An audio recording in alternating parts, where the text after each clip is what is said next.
So some of them will be outside showcasing their books.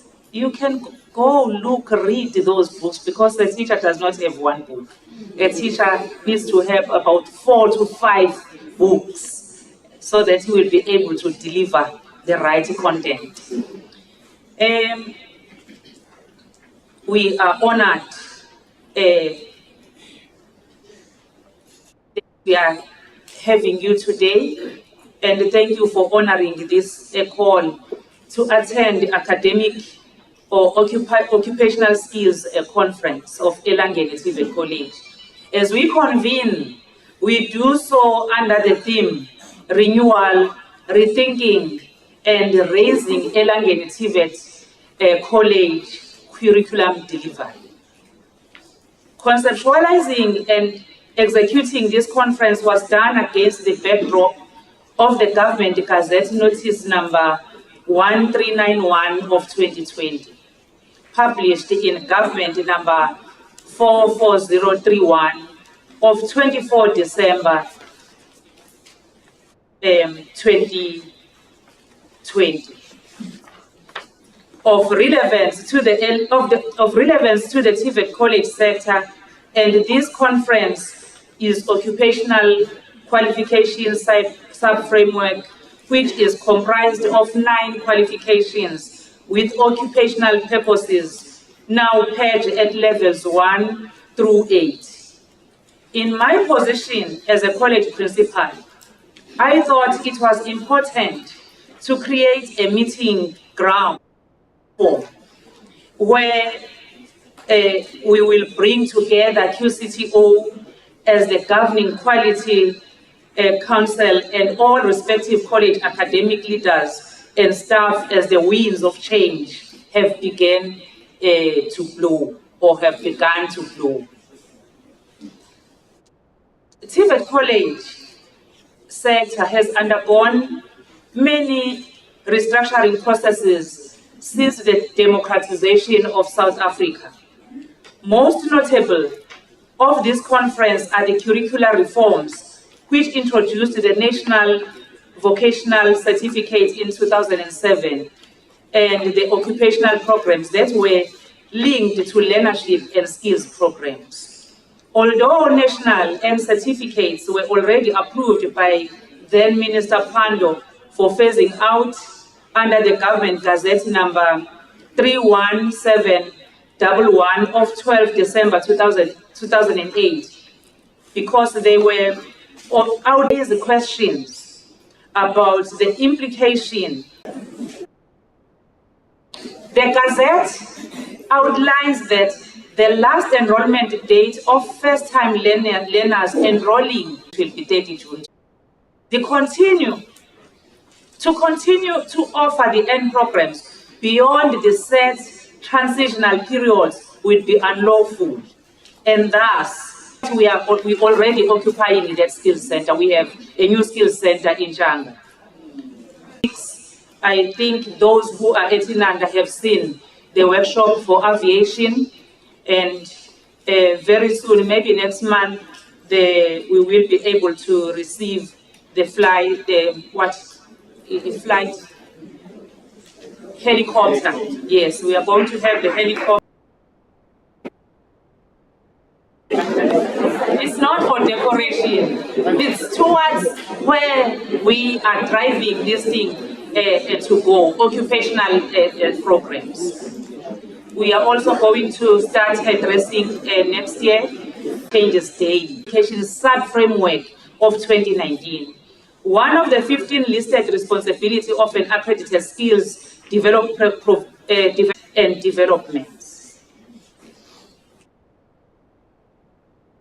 The implication of this is that TVET colleges need to rethink the nature of the lecturer, be supported to become a well-noted industry.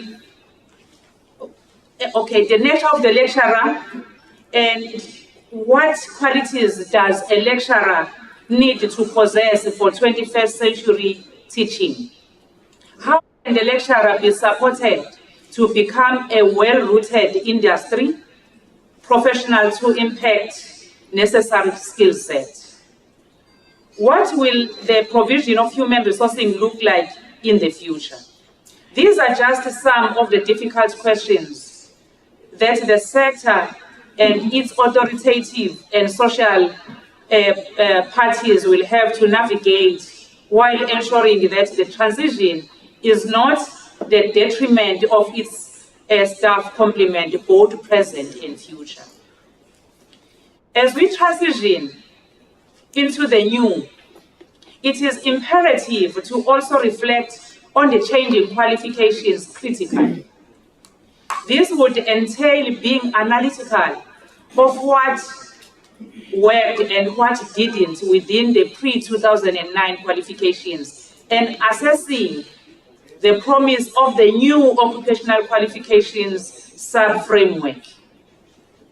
The promulgation of the sub-framework has effectively structured that there is no alternative with the phasing out of the end programs, and that individuals and colleges alike must adapt or perish. See it? We must adapt or we perish. With respect to public accountability, this program offering must be provided going forward to ensure the mandate of expanding equal opportunity to access. The policy of occupational qualification sub-framework demonstrates opportunity for articulation with the sub-framework all the way to level 8, which is a specialized occupational diploma. In addition, although the occupational offerings differ in nature from those within in higher education qualification sub-framework, they are said to be cognitively comparable to higher education qualifications, thus creating the potential for progression into similar qualifications framework.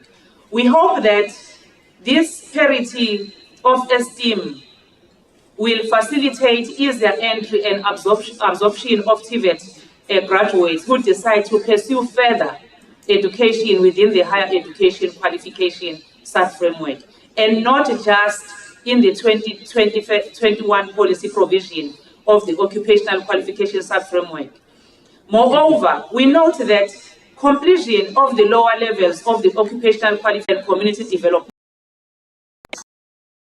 the productivist approach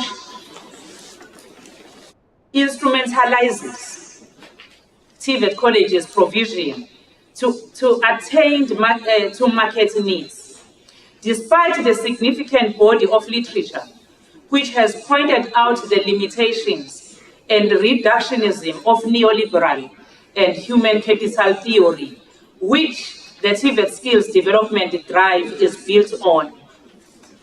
There has been minimal address about this pertinent issue within our set. It is DG Kosenatesishi who recently asked the CHE conference delegates to question whether the approach to education provision was working. And I also put into this conference and the college community to reflect and question whether the market-led approaches of the World Bank work for us in meeting the national development priorities of poverty, unemployment, and inequality.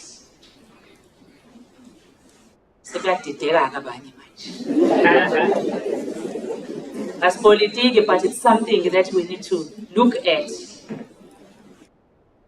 As we usher in the codified grand principles of meta-governance institutions, the call I make is that of public accountability, especially since protest scholars have alluded to the fact that the demand side factors have largely remained ignored as issues of unemployment, underemployment, and fragmented ownership patterns of the market remain untransformed.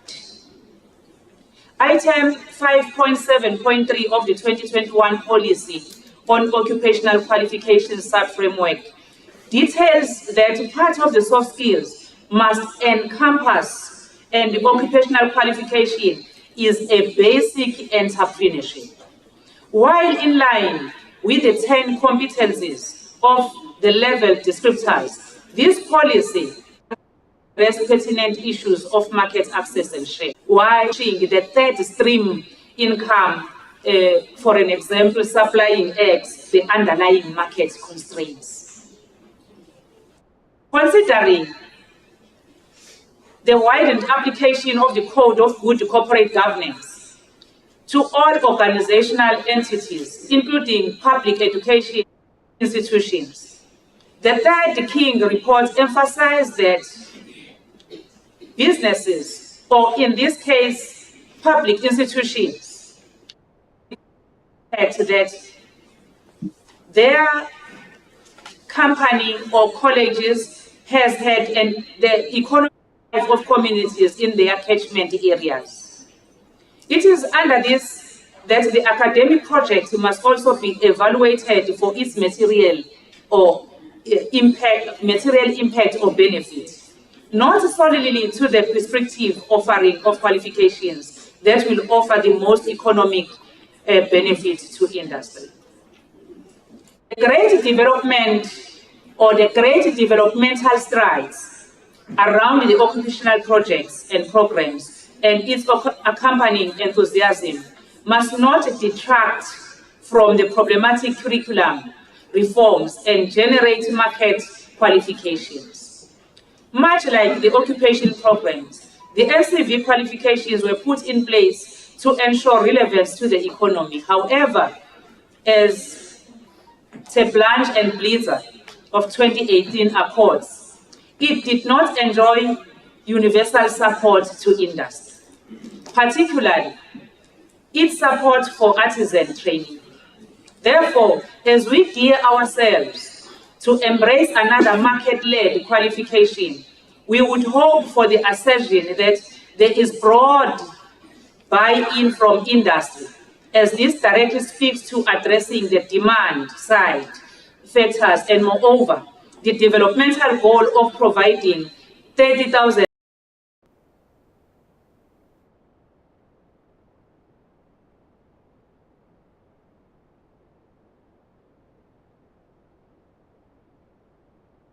What are the sustainable mechanisms that guarantee meaningful and fruitful engagement of industry at the micro level, other than the partnership arrangements? How can the mechanism of the learnership model lead to gainful employment? What role does the Quality Council and sitters play in this regard? These questions that I'm asking here are the questions that you are going to deal with in the commissions. I am going to circulate these opening remarks of mine to all of you so that you will be able, maybe at your own time, at night, read and be able to engage in the commission.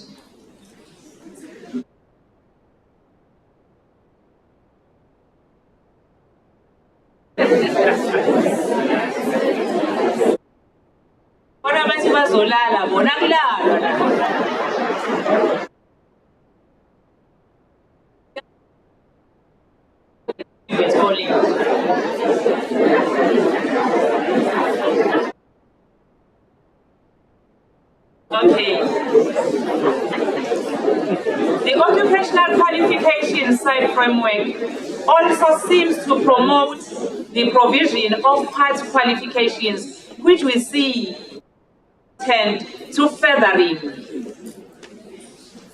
the aims of expanding access and empowering the individual students, which credentiated knowledge that is reversed in society, in the whole TVET sector. With those opening remarks, I thank you.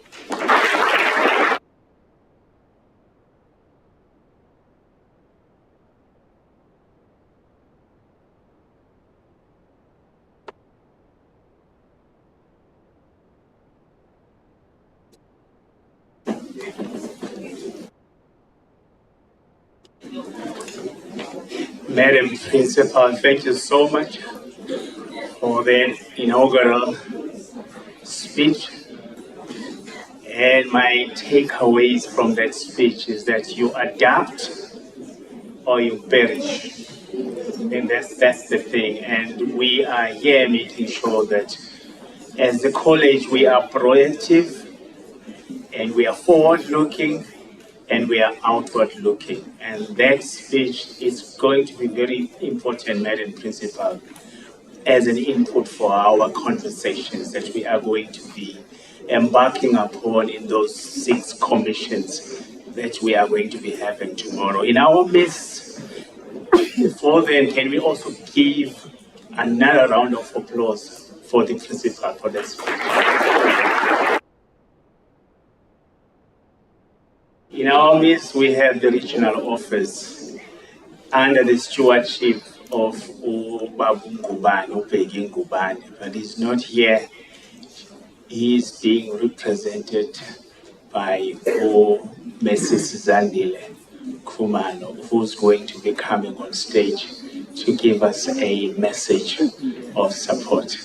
Mashobane, the stage is yours.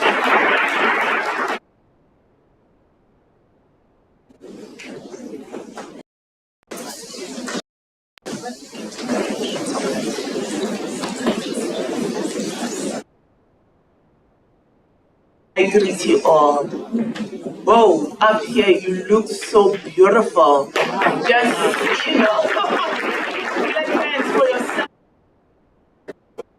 Wow, it's for the first time that I could see, I would call you soldiers, because you are here to work, for our country, for our citizens. So it's for the first time that I'm seeing such a big crowd of soldiers from Elangeni. Normally when I go, it's when I see you in, campuses. Wow, thank you so much. Thank you. As the regional office, I'm representing my boss, Mr. Ngubane. But before I can start, I would like to greet my boss, my real boss, Mr. Vela, who's here with us. Yes, and the principal, Mr. Bula. I would just say all protocol observed. So we just want to say thank you, Madam Pule. Thank you for inviting us to be part of this significant event and this magnificent opportunity to talk about the reshaping of curriculum in the TVET. This that we have started, or that we have, it makes me to be a bit embarrassed, Mr. Vela, because I thought, as the regional office, we're supposed to be the one who is calling the colleges to initiate such a thing. But I think going forward, we have become the colleges. At times with the regional office, the budget becomes an issue. Colleges are better. All right, okay. TVET curriculum, really, it is in need for a change, so as to meet the needs of our growing economy, and also to ensure that it becomes a catalyst for economic growth and development. We all know that TVET is an important vehicle to train young people and to develop skills, knowledge, and attitudes required by the labor market. Elangeni TVET College, as one of the 50 colleges in the country, it ensures that our requirements for teaching and learning are in line with quality assurance standards. To applaud yourself as an institution of choice. Okay. The big question, though, is how best we can ensure that we provide relevant occupational programs that are responsive to the industry. Elangeni was one of our pilot colleges for maturity model, and I hope that there are many lessons that have been learned during the pilot. So I think there are measures that the college has got or they've put in place to make sure that they accelerate the improvement of the teaching and learning and also the pass rates of the college. We all have a responsibility to ensure that our youth in particular, the previously marginalized, that they participate in the mainstream economy as it is envisaged in the PSET strategy. I'm not going to take too long. My part is just to give a word of support. However, I would like to share critical elements that curriculum needs to consider. There is innovation, industry needs, environmental scanning of lecturers. I would like to encourage that as the DHT family, we work together and collaborate with the industry and create valuable impact and partnership. I thank you.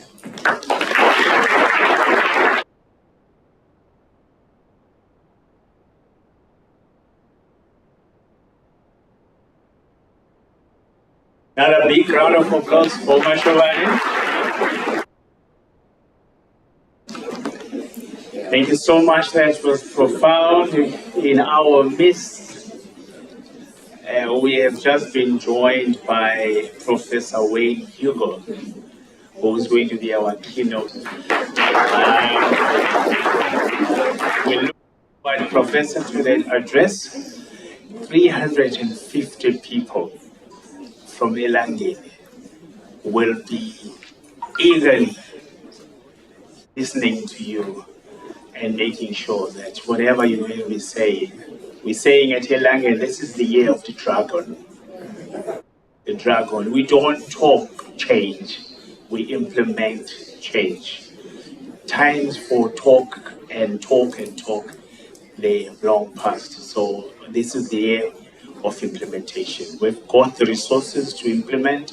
We have no excuses for not doing what we are mandated to do.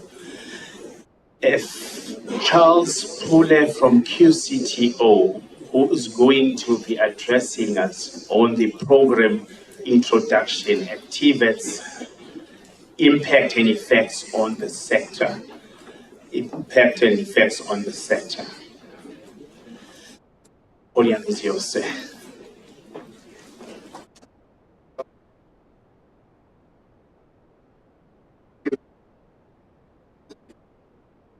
Sure, will I be able to just connect directly? Yeah.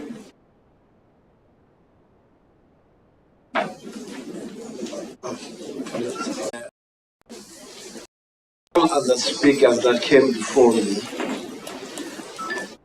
I was told what to tell you. If you look at the program, there are specific things that I was requested to speak to. See, my father was a preacher. Normally deviate, you know. They prepared to talk about specific things, but the next thing they'll tell you about many other things. I will try to unlearn and do exactly as I'm told.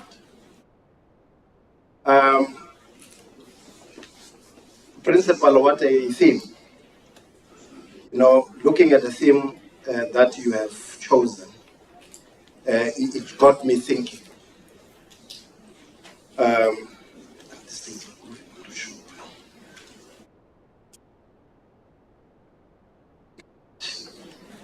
Some IT intervention. I'm sure.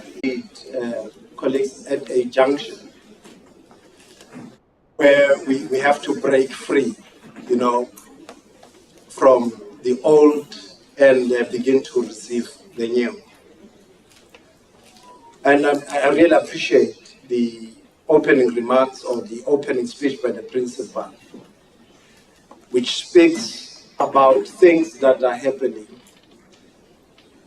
outside us that are influencing this change. You know, before COVID, if you can remember very well, we were told more often that the Industrial Revolution is upon us, it's coming. That there's this huge thing that has to happen. We must begin to prepare ourselves and acquire skills that will make us to thrive when that time comes. And if we can all remember, then boom, COVID happened. We're all sent home packing, and within the very same time, some of us we were sent links to say, hey, click on that link, let's join the meeting. Those were the time when we started to learn about Zoom, about Teams, about Google Meet. And if I remember very well, most of us didn't even go to school to learn on how to get into these meetings virtually. Just happened. We woke up in the fourth industrial revolution, that which was predicted before it happened. So what I'm trying to say, colleagues, is all these changes that we have experienced throughout centuries in this world, they were influenced by a number of factors. You know, we're talking now the fourth industrial revolution, meaning it's the fourth. That in itself is saying there was the first industrial revolution. And it is signified by a lot of things. Those were the days when the guys like that Ford guy, what's his, Henry Ford? When he manufactured the car, you remember? The steam engine types, you remember those? The guys like Singer, the one who made the sewing machine, remember those guys? We have got the guy by the name of Bell. What did he do? The telephone? Yes. That was the first industrial revolution. And then it was followed by another revolution, second industrial revolution, which also brought so many things. You know, when people saw Henry Ford with the car, those with money, they started wanting that car. So we saw the emergence of industries. That was during the second industrial revolution. And then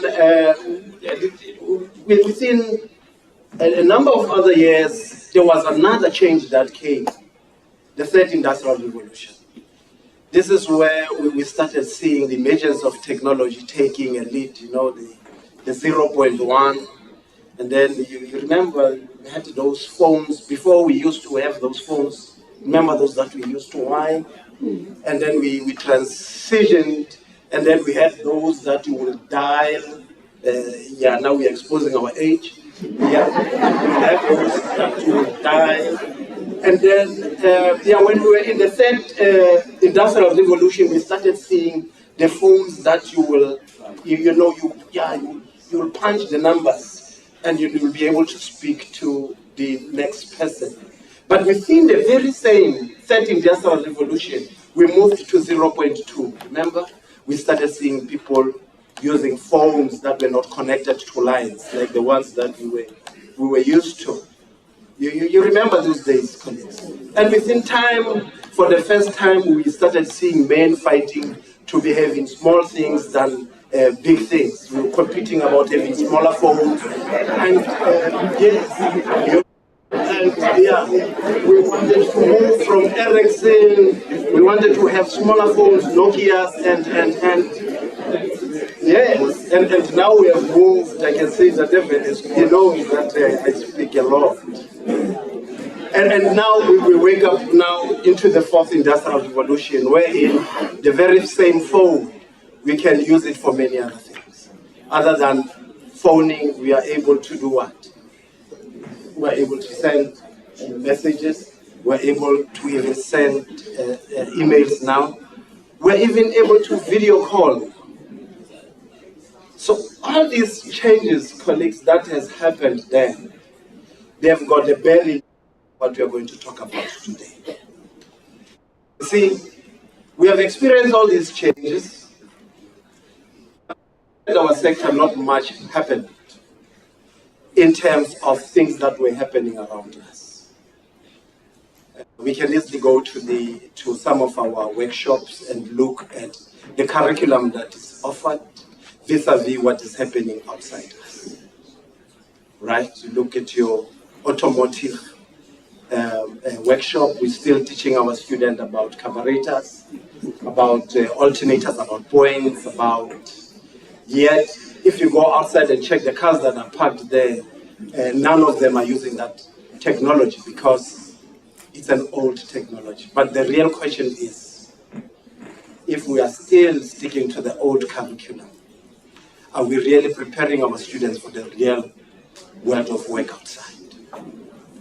I am saying this, colleagues, because I want to bring things into context to say, what are we talking about? It's based on what? That this change, that has to happen. It really has to happen. So we have to move away.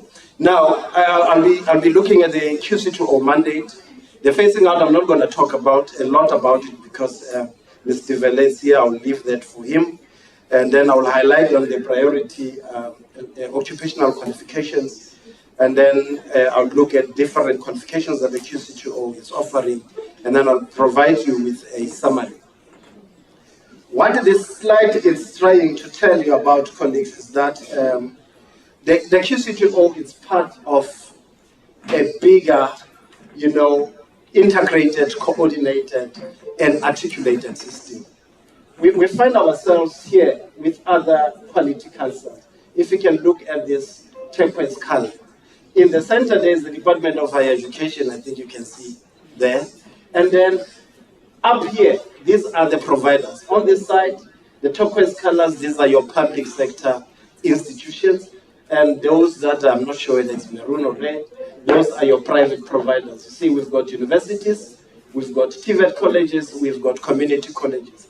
And all these other systems on the side, these are your support systems. We've got your NSF and all that and all. What I'm trying to explain to you is the QCTO is part of this integrated system, which was established through a number of legislative, through a number of policies, one of them being the white paper on post-school education, which is something that I will advise colleagues to, please, if you've got time, go and read that, because that document is very important. It predicted this change that we are talking about.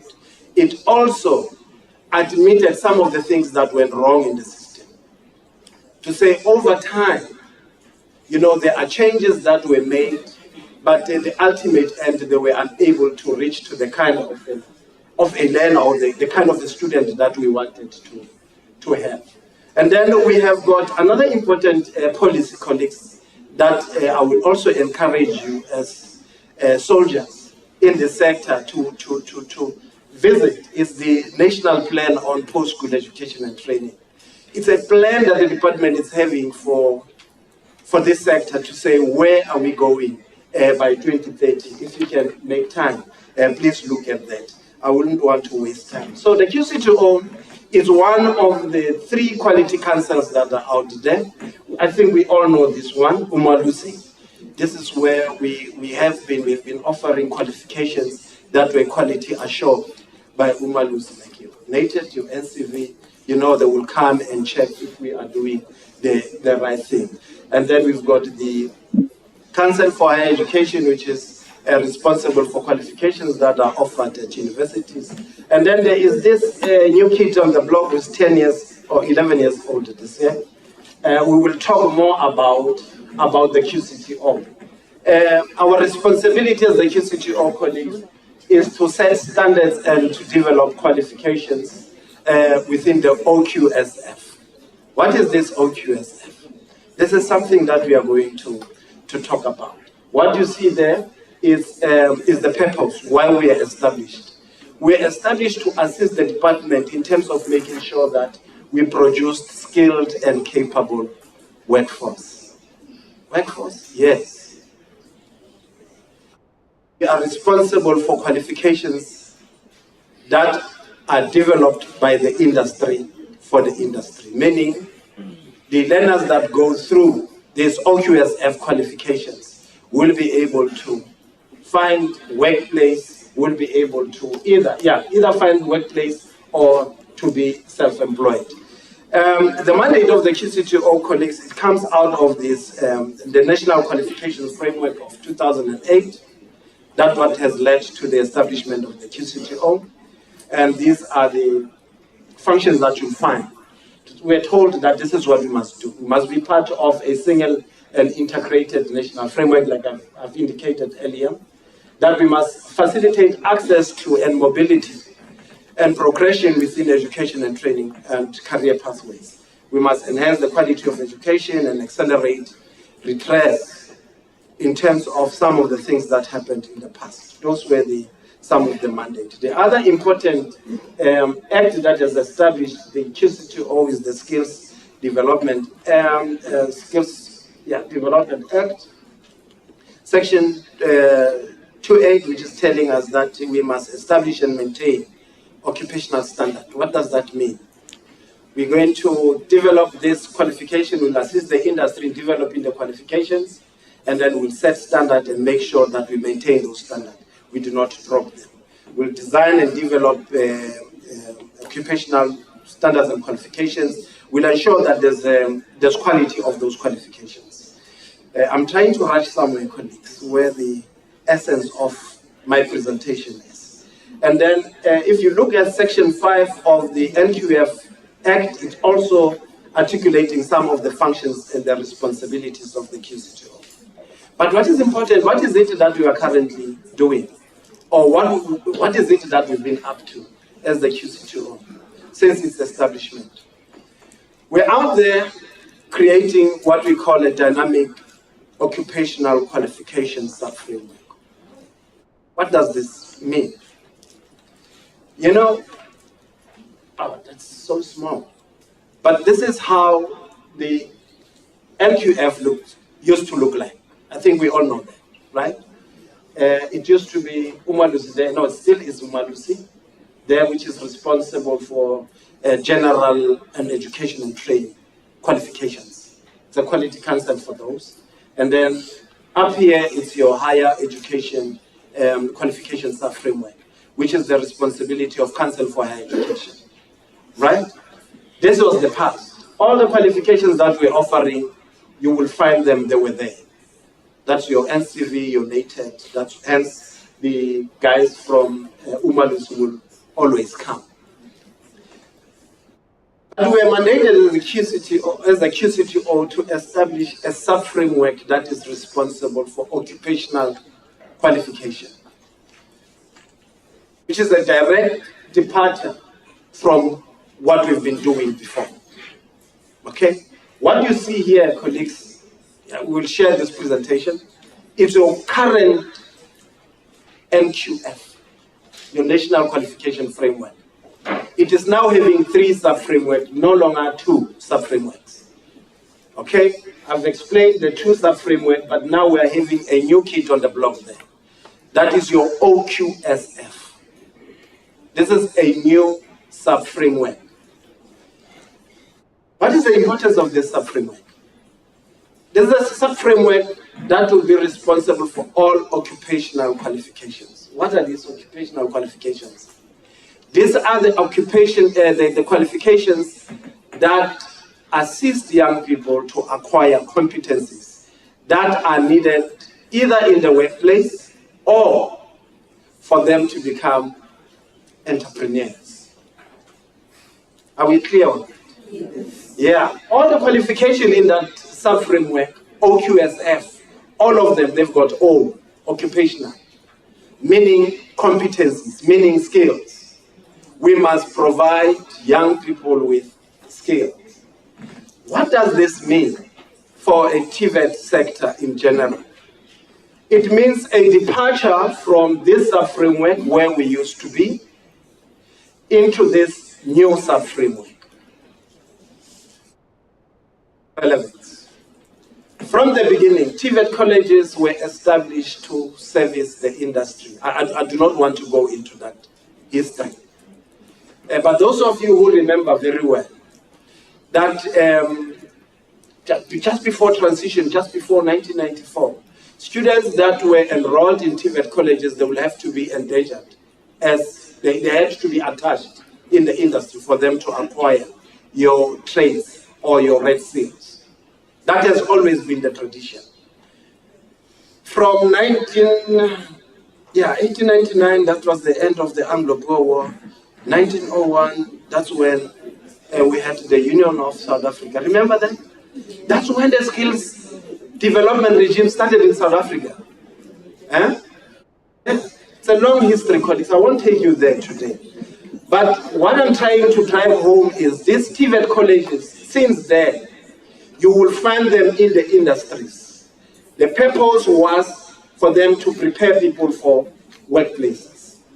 But throughout time, there was a lot of transition that happened in 1994. A lot of acts were passed, and some of these things fell through the cracks up until we started talking about the full-time equivalent. You remember, Principal?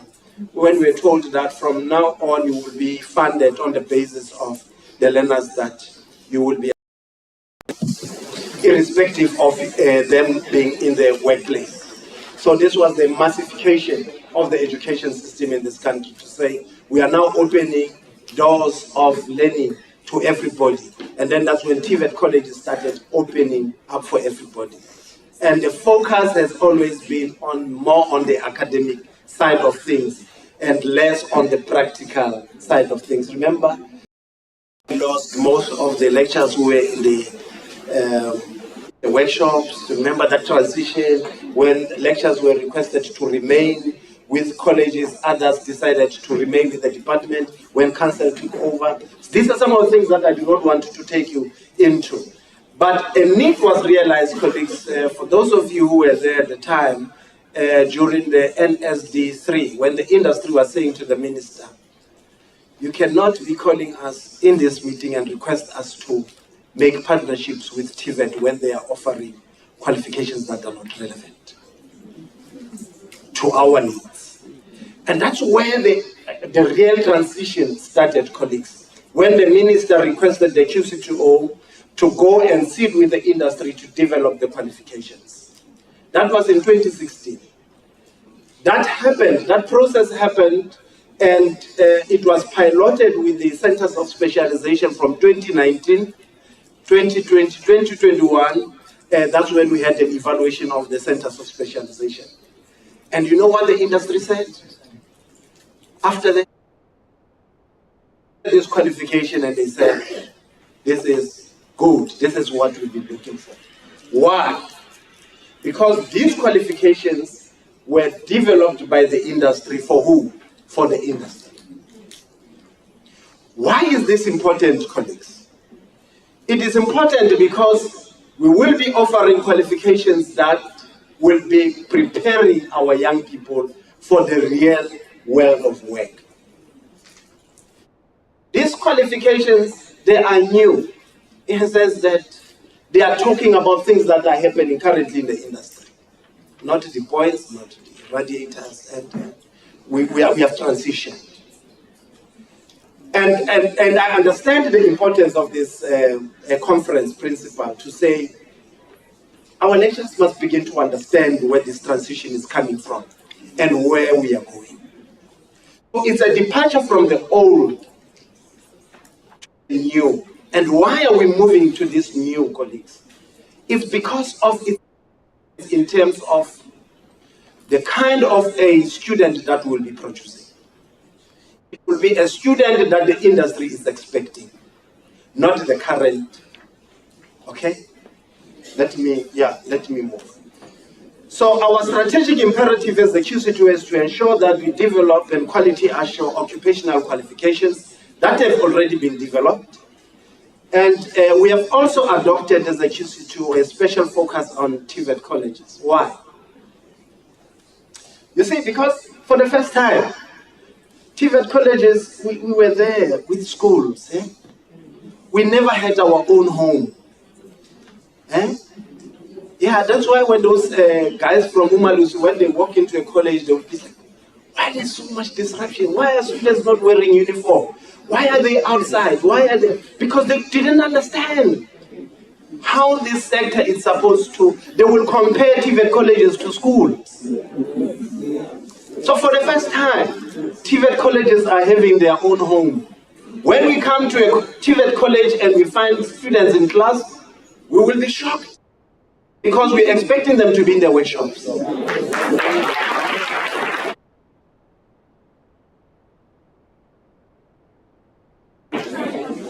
This is what the OQSF is all about.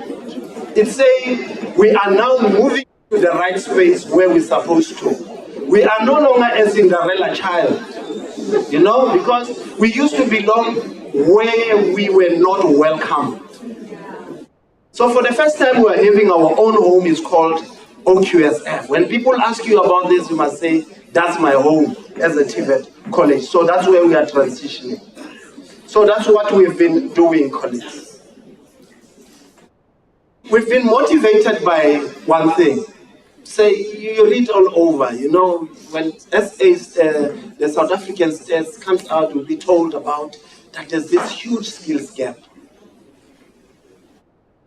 between what the industry wants and what the TVET colleges are offering. That's the reality. I will show with statistics, colleagues, what I'm talking about. That we are having so many students that we have been conferring the diplomas to, who are currently unemployed. And why that? We will be talking about that. It's because the demand that is out there from the industry is not in sync with the supply of skills that we are providing. There's a disjuncture.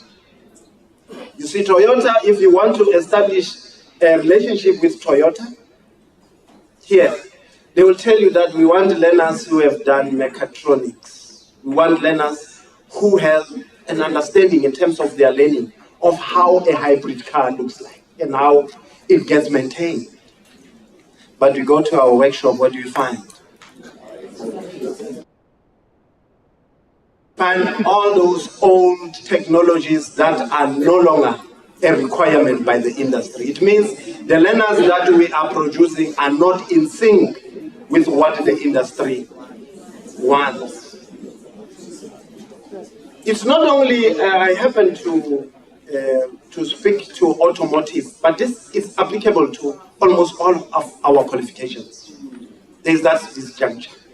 So what makes our qualifications to be more attractive as the QCTO is that these qualifications are not developed by us, but they are developed by the industry. It means they are relevant, they are responsive to the needs of the industry. What makes this possible? This is how the QCTO is being structured. This is an architect of the QCTO. It's divided into 5 domains. The first one is qualification development. The responsibility of the guys here, all what they do is they wait for the industry to come and say, can you help us to develop a qualification on this?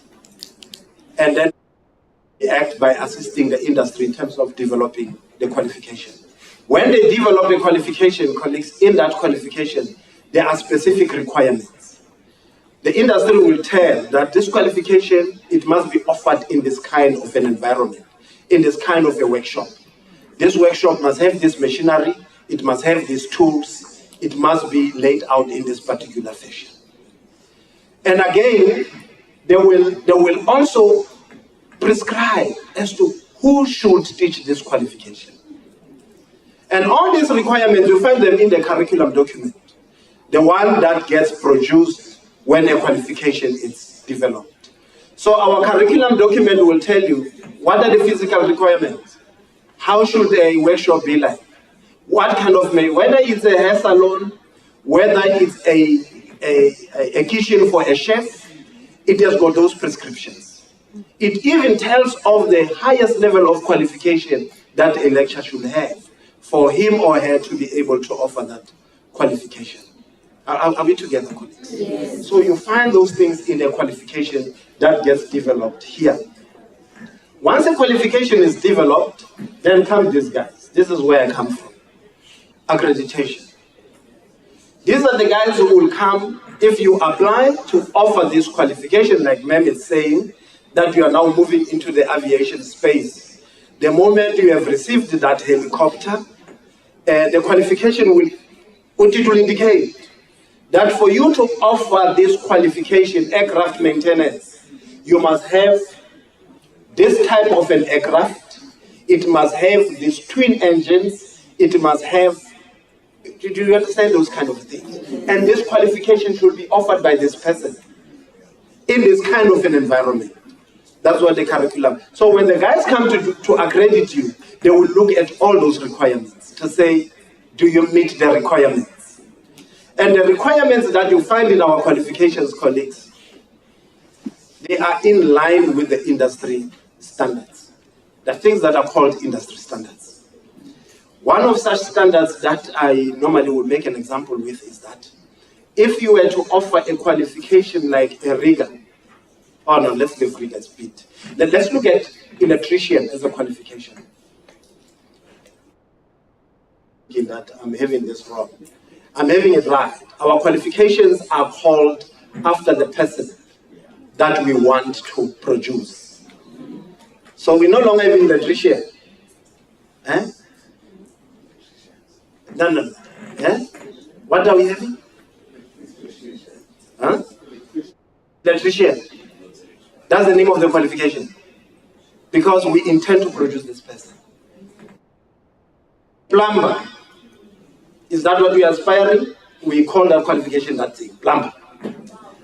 Are we together with it? So that we don't people and use a nomenclature that is not understood. Right? Yes, should not, it's not a wrong language. That's the correct one. That's the correct one. So, yeah, where was I? I was describing this accreditation thing to say the industry standards.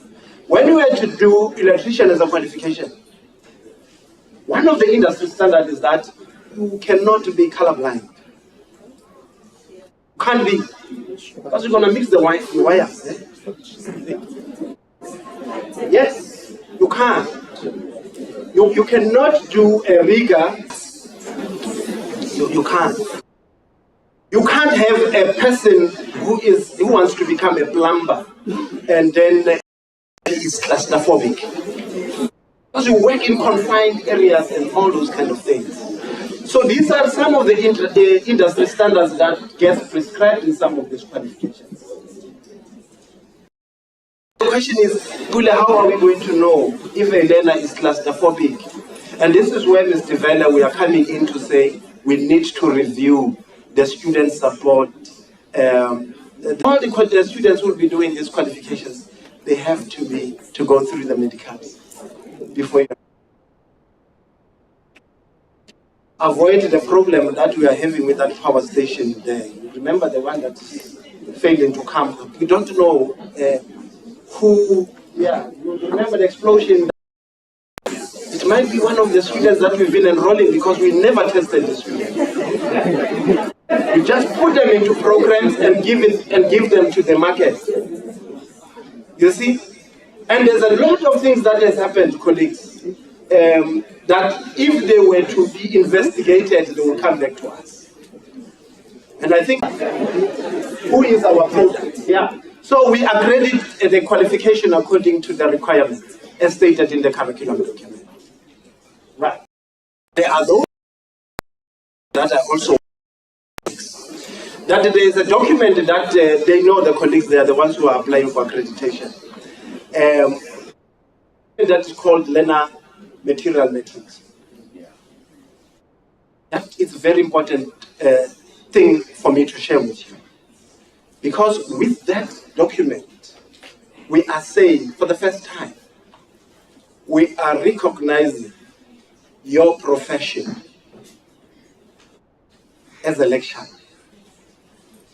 And we are saying, moving forward, that you have invited publishers. But for the first time, we are saying lecturers must develop their own learning material.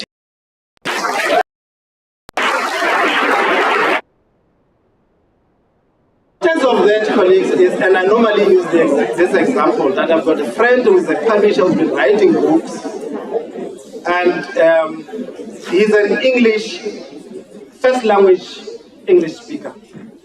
He has gone to an English school, and he has years for TVET colleges, and man is right. You know, one of the reasons why our lectures are carrying so many textbooks, and I tell you, when I went out, when I was the principal at some stage, that will ask to say, why are you having so many textbooks in the storeroom? Say, no, we are using all of them. Say, all of them? Every year you buy textbooks, why? Now I had to interact with this textbook that is written by my friend, first language speaker. This textbook is to say if it was you who was putting together this learning material, was it going to be for our students? So that's where we are going, saying, please put it together. And we are not saying you should go and use Chris Brink textbook. And no, we're saying to you, even if it's a YouTube, even if, please, the knowledge that the learner learns now is current. Because some of the things that are written in those textbooks, colleagues, are obsolete. They are no longer the reality. So as the QCTO, we are saying, teach the student what is relevant. Now, the current information. I normally make this example. We are told that when you hit a button, it expands. Is that the reality? Are all metals expanding when you hit them? Oh, let's leave that one. Maybe it's quiet. We were told that Mount Everest was the tallest mountain ever. Is it still the case? Go to Google and check. Some of the things have changed. We were told that it's such a good thing for you to have for your bones to be strong. Is that the case? Because we've got people who are lactose resistant. How are they surviving? Are their bones not strong enough? We're told that meat was a good protein. When I see a movement of people now away from meat, why is that? Because it's only now that we are discovering some of this knowledge to say that some of these things are poison to our bodies. You understand, colleagues? So some of the knowledge that we are still holding that is contained in those textbooks, it's not truthful. So we need to move away. That's why we are saying, develop your own learning material. Then we will accredit you. Don't give us a textbook that was written by a first language speaker, and then you are using that textbook for second language speakers. Colleagues, that's one of the most disastrous things that has happened to us. If you can think back, there are textbooks that you will read this thing and you will just break it. Because we didn't. And then we've got the assessment guys. These guys will come to, once we have accredited you, your officials, they come and check if you are assessing the qualification according to the standards stipulated in the curriculum document. Quality assurance guys, these ones, they come, they check from accreditation right to how the qualification is offered, and then they write a report, and such report is taken to certification.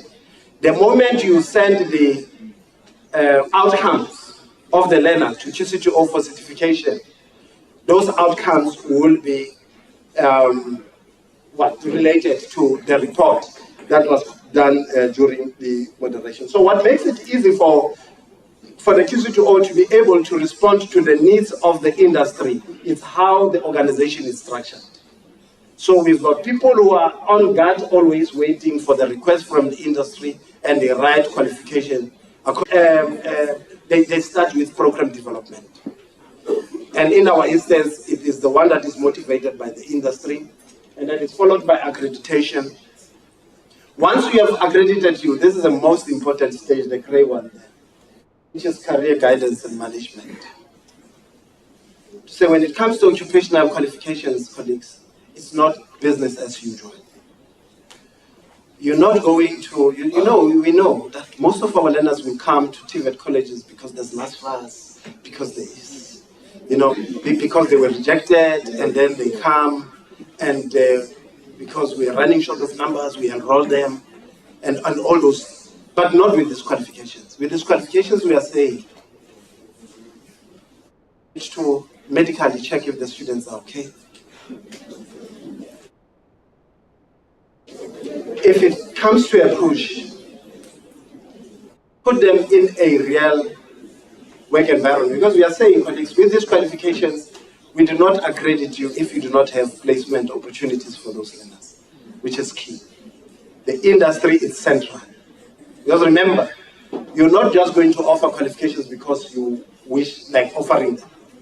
You will offer them because there are opportunities for learners. Okay? So there must be workplace opportunities where these learners will be placed for them to get what we call work experience or experiential learning. So during enrollment, we are encouraging colleges to say, place them, check if they are having the right aptitude for that qualification. Because I can tell you, colleagues, occupational qualifications, they are not as cheaper kind of qualifications. They are expensive, and they should not be seen as, those that are stopping issues of poverty and all that. So the gray area is very important. Learning material development is very important. It's a responsibility that's given to the lecturers, and then the rest, colleagues, you can read on your own. I was requested to talk about the phase out. I'm not going to say much except that in 2021, the ministers signed this ministerial determination, colleagues, which is basically talking about how the OQSF it should be structured, the qualification of the OQSF and all that. But what is important out of that gazette is page 24, which Mr. Vela more. What is important for me now, just to relay as a way of passing, is that qualifications that were developed before 2009, according to that gazette, they will be phased out from June 2023 to 2027. You will explain the technicalities and how it's done. These are the qualifications that we are talking about, colleagues, that are phasing out. As you can see, some of them there. You will talk about some of the things that we are still talking about. These ones are gone already. These are your legacy trades. They are gone. We're no longer offering them. And these are some of the qualifications. We'll make this presentation available to you. What we are currently doing as the QCTO colleagues, we are developing new qualifications. We are replacing those that are obsolete. And for those that the industry still needs, we are realigning them. We are putting them into a process. We refine them, and at the end of the day, we've got occupational qualifications. That's what we are currently doing with some of your native qualifications that the industry feels that we should still continue offering. What makes occupational qualifications distinct from any other qualifications, colleagues, is how they are structured. These qualifications, they have got three important elements that I want to speak to. They've got your knowledge theory there. That's what you'll find in our qualifications. They also have got the practical module in them, which they provide the learners with the practical skills. And then we have got the what we call the workplace module. This one, it provides a learner with a work experiential learning. So our qualification has got these 3 compulsory components. This is for your occupational qualifications, right? A learner must do theory in class, and then he must go and do the practicals in the workshop. And when he is ready with this, having applied this knowledge in the workshop, he must then be placed in the industry for him to apply the skills that he has acquired in the workshops and the knowledge that he has acquired in the classroom. So they will be placed in the workplace. All these things are prescribed in the curriculum document. Curriculum document will tell you, and they differ, colleagues. You find that for electrician, they have to be in the workshop for maybe 3 months. When you go for another qualification, it's 8 months. So it's very important. What I'm trying to relay here is, if you were to request for any accreditation, make sure that you know your curriculum document. You must understand it. So these are the important elements of the occupational qualification. And then at the end of the day, once the learner has met all these requirements, then they will sit for what we call external integrated summative assessment, ASA. That's for your full qualification. Okay? And then if they meet all, remember our focus, colleagues, like I've said, it's on competencies, right? The learners must be competent. If a learner gets in there and say, I want to be an electrician, when he performs ASA, he must be able to demonstrate that he can do it. He must show the skill that he has obtained in the qualification. You'll be given a place like this and you'll be asked to say, reticulate this, please put the lights, put the plugs. And if when they switch on and everything goes okay, you say, you are? Yes, we give you a red seal. Yes, that's a trade test. That's your trade test for your occupational qualification. It's now called ASA. Are we going to that, colleagues? I'll explain other things when it goes to qualifications. So what are the implications for this? I don't think this is important. I was asked to talk about the high priority occupational qualifications. Colleagues, the labor market intelligence research program that was recently publicized is talking about the emerging occupations, right?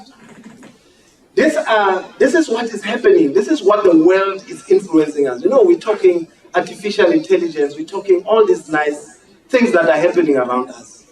We're talking Internet of Things. We're talking, but we are not close as a sector in terms of preparing our graduates for all those good things. So according to this report, colleagues, these are some of the things that are required.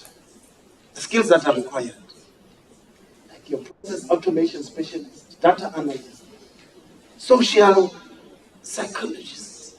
We've got too many problems. We need a lot of those people.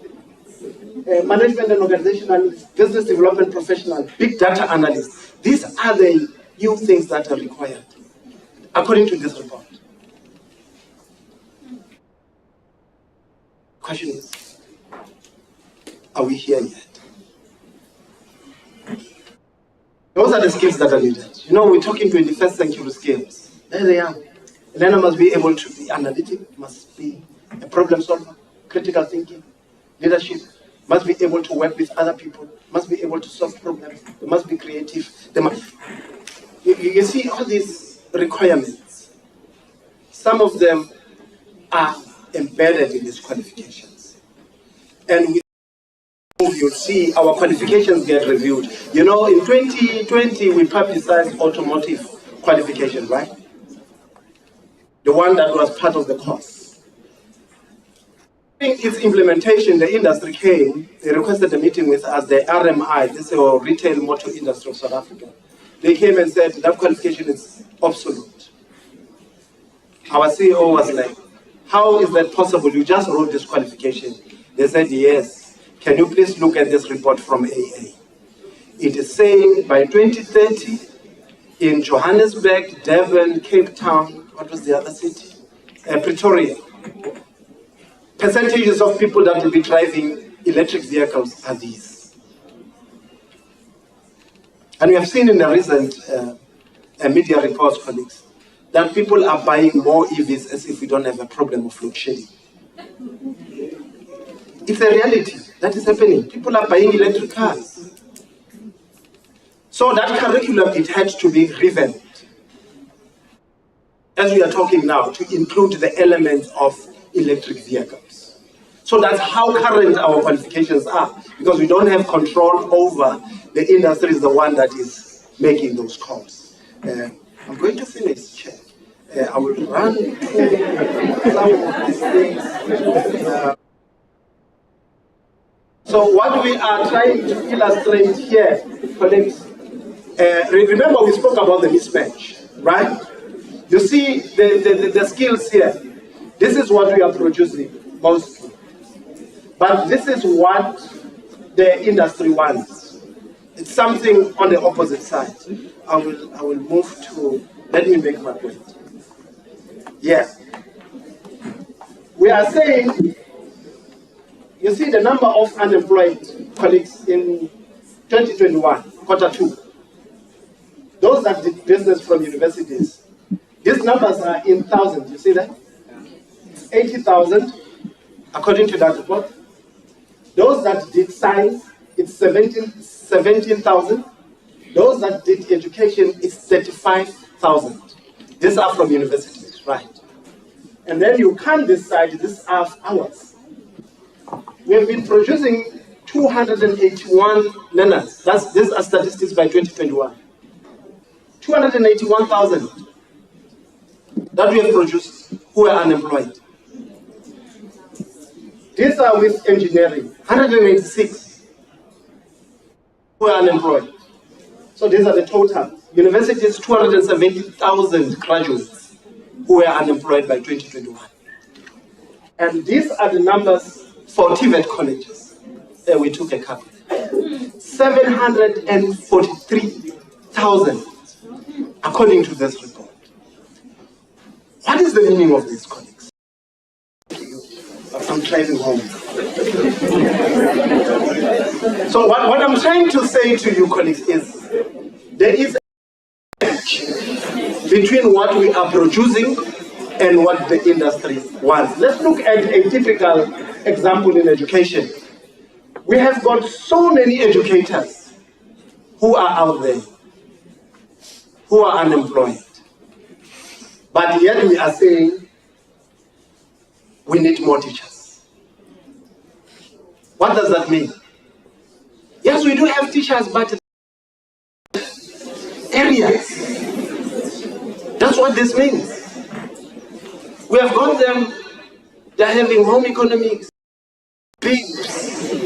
history. Those qualifications are not hard. Just making an example, colleagues. And I should not be quoted. Those realities that you are faced with as a country. To say, yes, these people are here, they are having qualifications, but are those qualifications useful? Okay. Can I make it worse? I'm going to make it worse. We have got plumbers that we have produced. They are out there. Well, Stats SA, they normally call them, there's a term that they use, those who are no longer even looking for jobs. Yeah, do you know the reason why? They are not even searching. Do you know the reason why? Because look, these guys, they came, we gave them theory, I know, when Mr. Ntuli was still at one of my campuses then. When you go to a campus and you ask them to say, but guys, this is day 2. Why are you already treating a question paper? They will tell you that, Pule, this is the trimester. These guys will be writing in 3 weeks' time.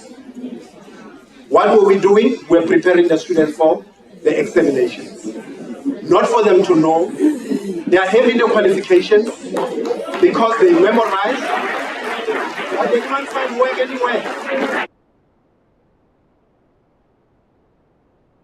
I'm not sure, colleagues, if we are glad to say we have created a genocide here. Because that's basically what we have done. We have produced this. The principals took on the stage and conferred these diplomas on the students. But they can't fix anything. Because they were never in a workshop. These are some of the reasons, colleagues, we are having this kind of statistics. And we really need to correct them. And the only way to correct it, Chair, is through offering relevant qualifications. I'm not going to say much about what the plan is saying, but if you go to page 46 of the National Plan on post-school education and training, that plan, it will tell you which qualifications needs to be phased out, and it gives the reasons why. That's on your page 46. And when you go to page 53 of the same plan, this is where I'm coming at as I'm closing, Chair, is that TVET colleges will have to offer differentiated qualifications. And these qualifications, colleagues, will respond to the divergent local, regional, and national needs. We're no longer going to offer qualifications because we are having so many lecturers who are qualified in this, and then we offer that to protect the jobs of the people. Remember, what is important here is to produce the skills that are relevant. What I'm trying to drive home, colleagues, is the fact that moving forward, you see the PQM of the college. It's still the responsibility of the academic board, but the industry is the one with the work placements that are available that is going to determine them. Because you must remember that as QCTO, we accredit you on the basis of the partnerships that you are having. And those partnerships, they must be functional. They must be there to absorb those learners. We are not in a business of massification of diplomas and all that. No. We are about providing skills that are relevant, that are going to turn things around in our community.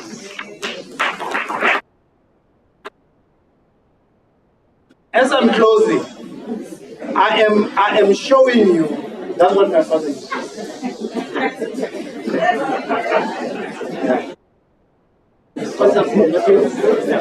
So, colleagues, what I'm trying to show you here, this is the economy of KZN. According to the metrics that was released not long ago, it's in terms of the millions there. You see, agriculture forestry is 3.9%, which is 1.5%, manufacturing 18.2%, electricity 3.9%. I'm saying this, colleagues, trade, catering, and accommodation 15.3%. I'm trying to show you something. Finance, real estate, business 16%. General government services 16%. What this slide is saying to you is your PQM, it must represent the need of the economy of this province.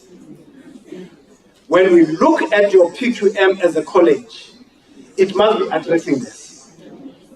This is how KZN looks like. You see, in terms of agriculture, it's a fraction. You see, there, that's your manufacturing. We must see this when you look at your PQM. To say majority of the students, they must be in this program. Because there are job opportunities that are out there. You're not going to offer qualifications that are not speaking to the local needs or the needs of the industry, if we really want to turn things around. So yeah, so we developing 3 qualifications: occupational qualifications, health qualifications. I'm closing, Chair. And this is where you find our qualifications in our website. And yeah, today, colleagues, QCTO has developed 739 occupational qualifications and PAP qualifications to choose from. And doing the skills programs for you to choose from. Yeah, and that brings me to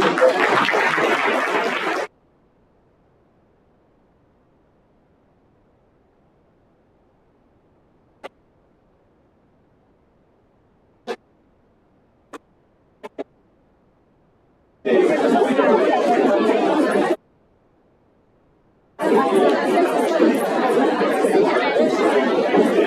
very much. That's the problem that we have. That's what happened. I signaled to him about 20 minutes ago. That is 2 minutes. 2 minutes. That 2 minutes became about 20 minutes. What an eloquent speaker. And he has earned the right to talk about.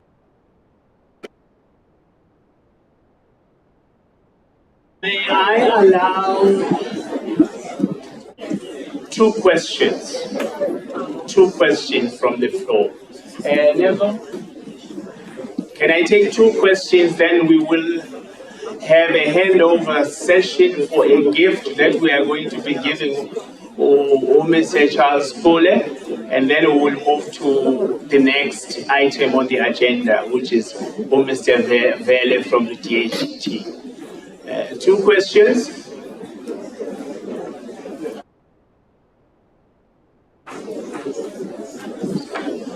Oh, okay. Mr. Shezi, last one. Going once. Okay. Okay. What's your name?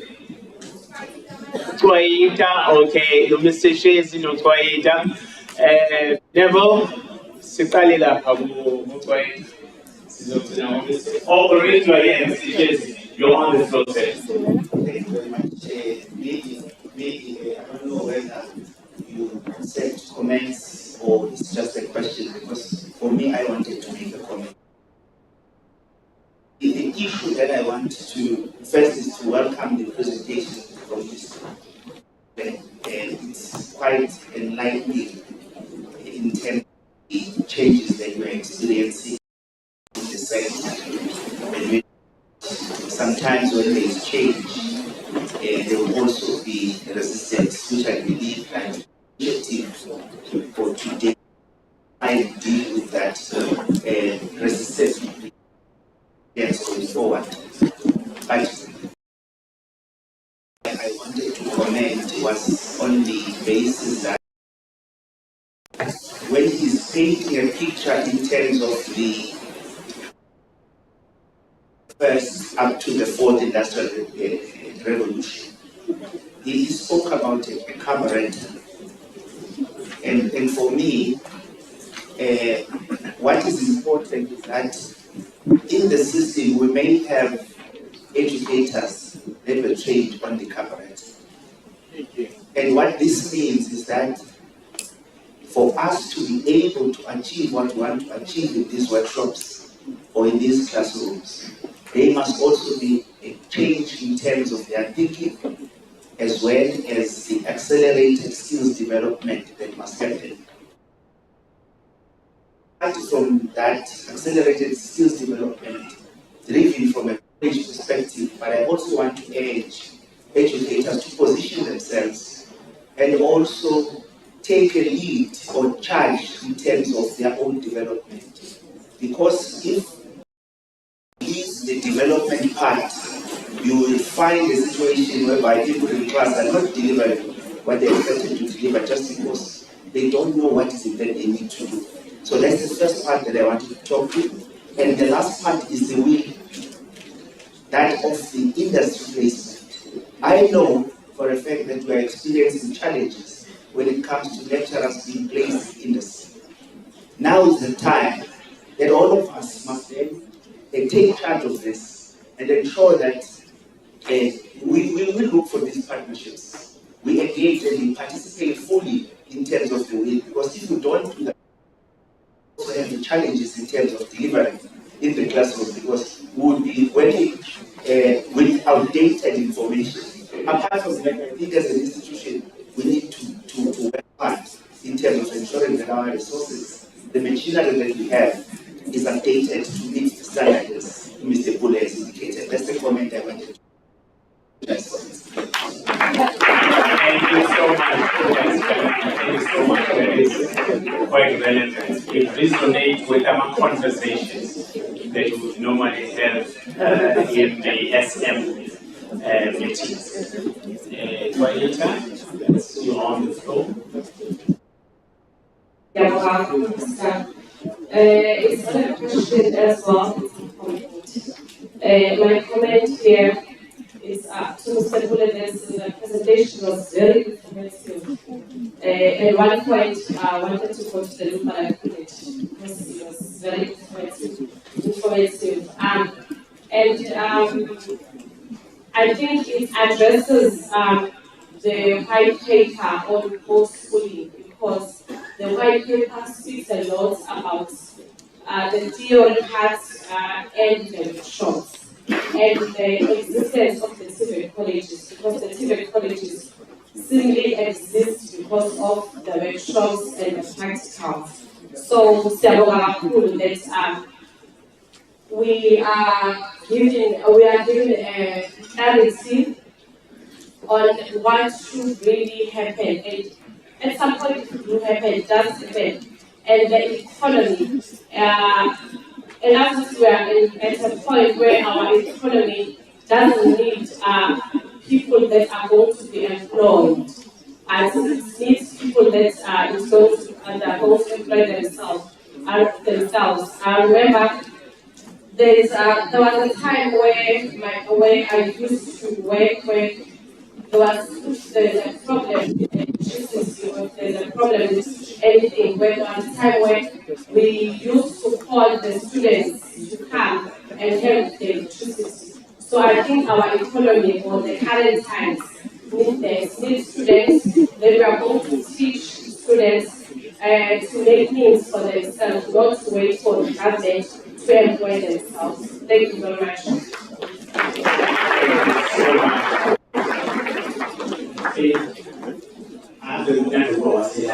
Because of the 11 colleges are connected, we are the first college to make sure that we cascade this knowledge.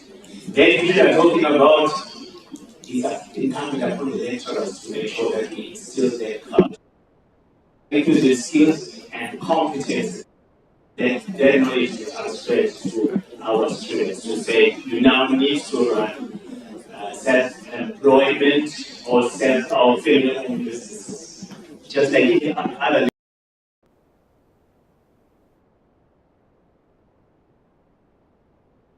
family, you cannot do anything. So thank you so much. Do the last one, and then we will go to the handover session. Thank you. Sir. Thank you, Mr. Shabani. My question is that there are a number of assessors and moderators that are registered at CETAs. What process are we going to follow to move from CETAs through to QCTO, and is there a timeline? Thank you. Transition question, Mr. Pule, can you answer that as you come to the podium to receive your gift, please?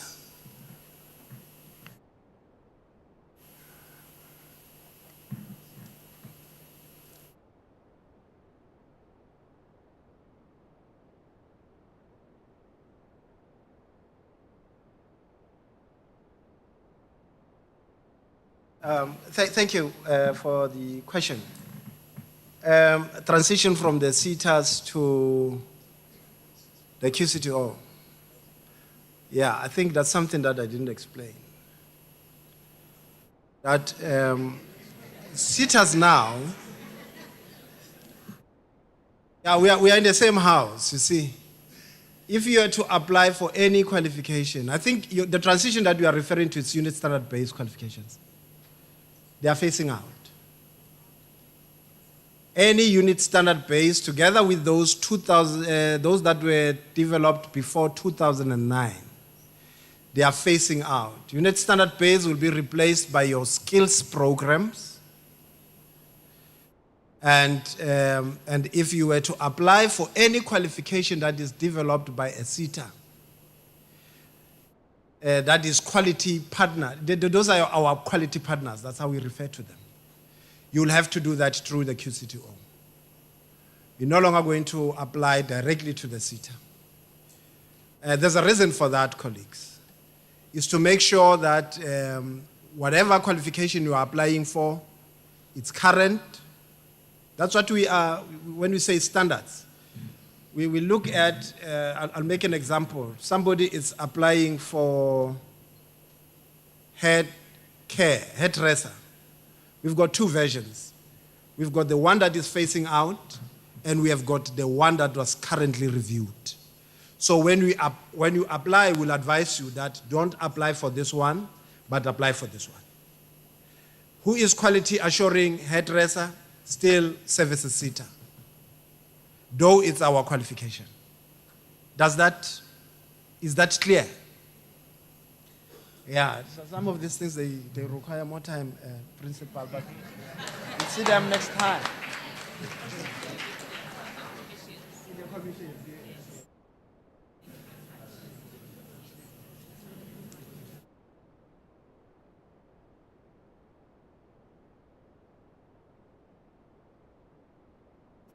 As a token of appreciation, sibonga kakhulu Mr. Charles Pule. Without wasting time, Mr. Vele, if you can come to the podium, please. Ngoba ubaba uPhule usesidle sonke isikhathi. I'm only giving you 15 minutes. This is harassment. Hey, sorry.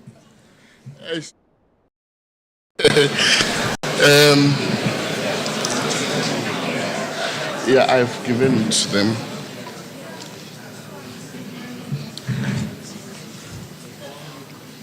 Just check if they can load it. Oh, okay. Oh, azange basho.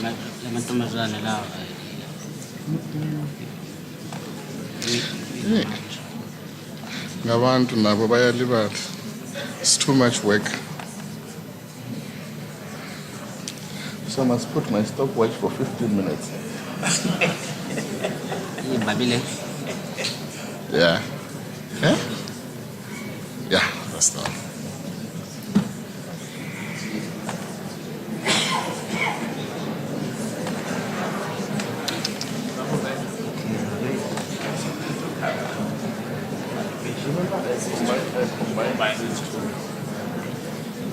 So it's fine. Let's see.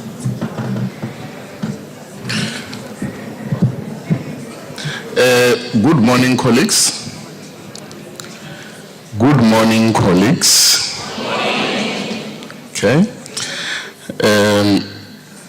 You can see from the presentation title there that this is going to be very long. I'm just joking. I hope I don't get possessed by the same spirit that possessed Mr. Pule.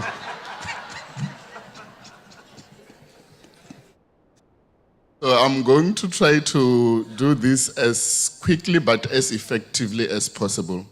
There are things that Mr. Pule has covered that also integrates into my presentation, so I'm not going to spend a lot of time on them. But I'm going to try to balance this. The principal started with a good opening remarks with some academic repertoire, which I'm also going to consult. I will also take a copy, principal, use the sources that you have quoted there, very interesting. And Mr. Pule also came with a lot of valuable information in terms of this structure of the OQSF and the things that happens there. I'll try to balance that by bringing it closer to just maybe the more close things to what we do within the TVET colleges, or things that affect specifically TVET colleges closely. I will try to do that as quickly as possible. Just to give an introduction, the changes that you see happening within the TVET colleges, some of them highlighted at systematic level by Mr. Pule,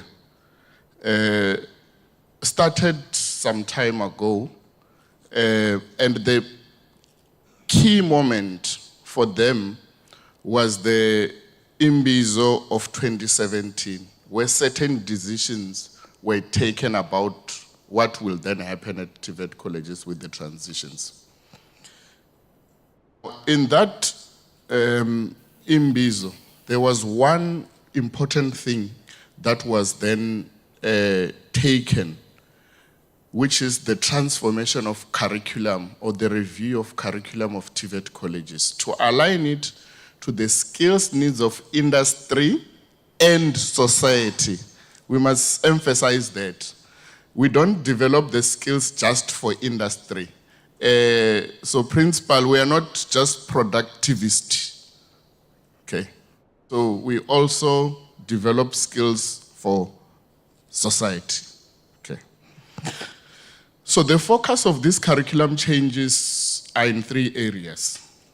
It's subject content review, which means that we review the content of the subject in terms of the changing legislations, the changing process in industries, the new instruments that comes in the market, the digital skills integration, updating of software, and new field knowledge that comes into the learning areas. So that's one level of where these curriculum reviews happen. And then you also have reviews of this curriculum at program or qualification level. This is where we review qualifications for their purposes. Whether a qualification still serves the purpose for which it was developed for, and if it does not serve the purpose for which it was developed for, then it must go. Or else, if the purpose has changed and there is some kind of methodology or delivery mode that we can then start integrating in that program, then that's what we do. Then you also have program qualification mix. So this is now the realignment of programs that are offered at TVET colleges with the skills needs of industry and society at program level. The shape that Mr. Pule was talking about of the labor needs composition of the KwaZulu-Natal province in terms of which industries require skills and so on. So that should then shape the program qualification mixes of colleges. Now this is just to give you a picture of what TVET colleges currently offer and how these qualifications that are offered at TVET colleges, what their purposes are and what they lead to. So I'm just going to go quickly. There are 3 pathways at TVET colleges. Many of you might be teaching or facilitating or lecturing at TVET colleges, but you might not know this picture, because you're probably confined to just the programs that you are involved in. But there are 3 pathways in a TVET college that a student can follow. There are 2 pathways that a student can follow if they leave school with grade 9 or leave school at grade 10 or grade 11.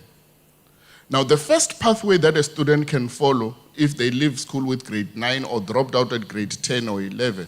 Now, I use this dropout loosely. Let's just say a student who left school, because it has a connotation that TVET colleges must take people who drop out from school, which is not the correct thing, okay? So somebody who left school for whatever reason and then have to go to a TVET college, or they aspire to go to a TVET college, they will then firstly have a choice of going into an NCV program. This NCV program, it's got dual purposes. Okay, we must understand this. The first purpose for the education is to provide knowledge, skills, and competencies that enables one to enter at the lowest level of a job. Okay? A student who completes NCV, IT, and computer science program which has, let's say they take the stream of software development. That qualification gives them enough knowledge, skills, and competencies to go into an ITC environment at entrance level. But it also provides them with an opportunity to articulate with that qualification into a vocational qualification at higher education. If they meet the requirements for an IT program at a University of Technology, that qualification provides them an opportunity. That's why we say it's got a dual purpose. Okay. The second pathway for a student who leaves TVET College with grade 9 or left school at 10 or 11, and remember, I'm specifically mentioning only grade 10 and 11 because these programs are not made for students who have completed grade 12. The NCV is not a qualification that it's meant for students who have completed grade 12. It's not for those students. So we must know that we are not supposed to take students with grade 12 in that program. So the second pathway is the truth. The second pathway for students who left school with grade 9 or at grade 10 or 11 is the National Occupational Certificates. These are mainly trades that students enroll at NQF level 2 and exit at NQF level 4. All those trades, mainly the 13 trades that are prioritized by government that are offered through the centers of specialization, they exit at NQF. They will then, with that 18 months of theoretical training, then they get a qualification called the National End Diploma. So this must be understood, that the N4, 5, and 6 are not qualifications. They are learning programs that are a theoretical component of the National End Diploma qualification. So when a student leaves your college with that N6, they've not finished. You cannot say a student has completed at your college when they have N6. They did not complete.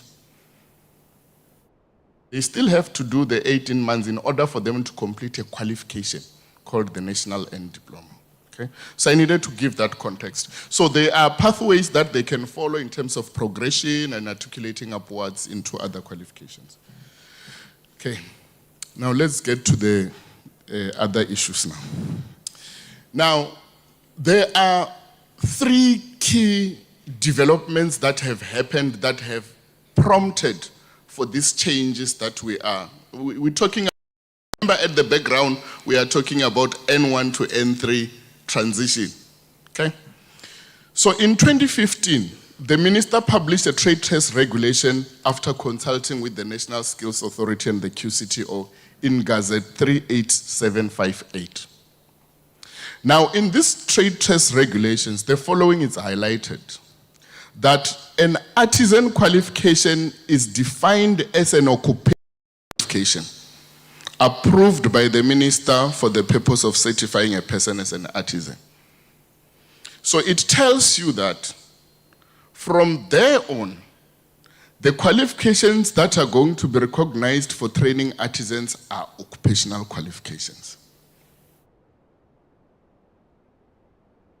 Now, because when these determinations are made, conditions, material conditions that we find ourselves in TVET colleges, they could not have just pronounced that and then from tomorrow anything that has to do with legacy qualifications then fall off.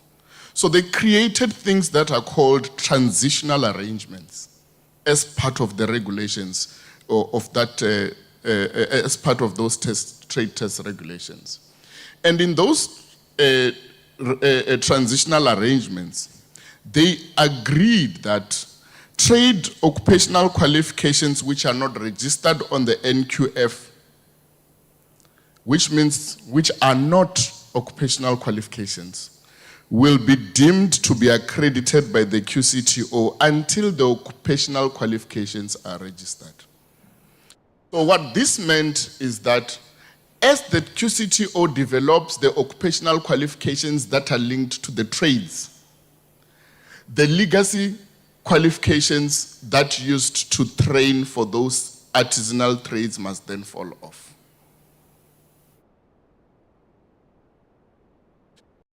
More occupational qualifications and new trades tests are developed for those occupational qualifications, the legacy programs must then go. That's what that meant. Okay. That was in 2015. 2019, Umalusi published the repeal of policy and transitional arrangements for the National Senior Certificate Colleges in Gazette 42380. Now, what is the National Senior Certificate Colleges? It's what we used to call the NTC, or the Technical Metric. So, Umalusi repealed that policy. It means that they discontinued the Technical Metric.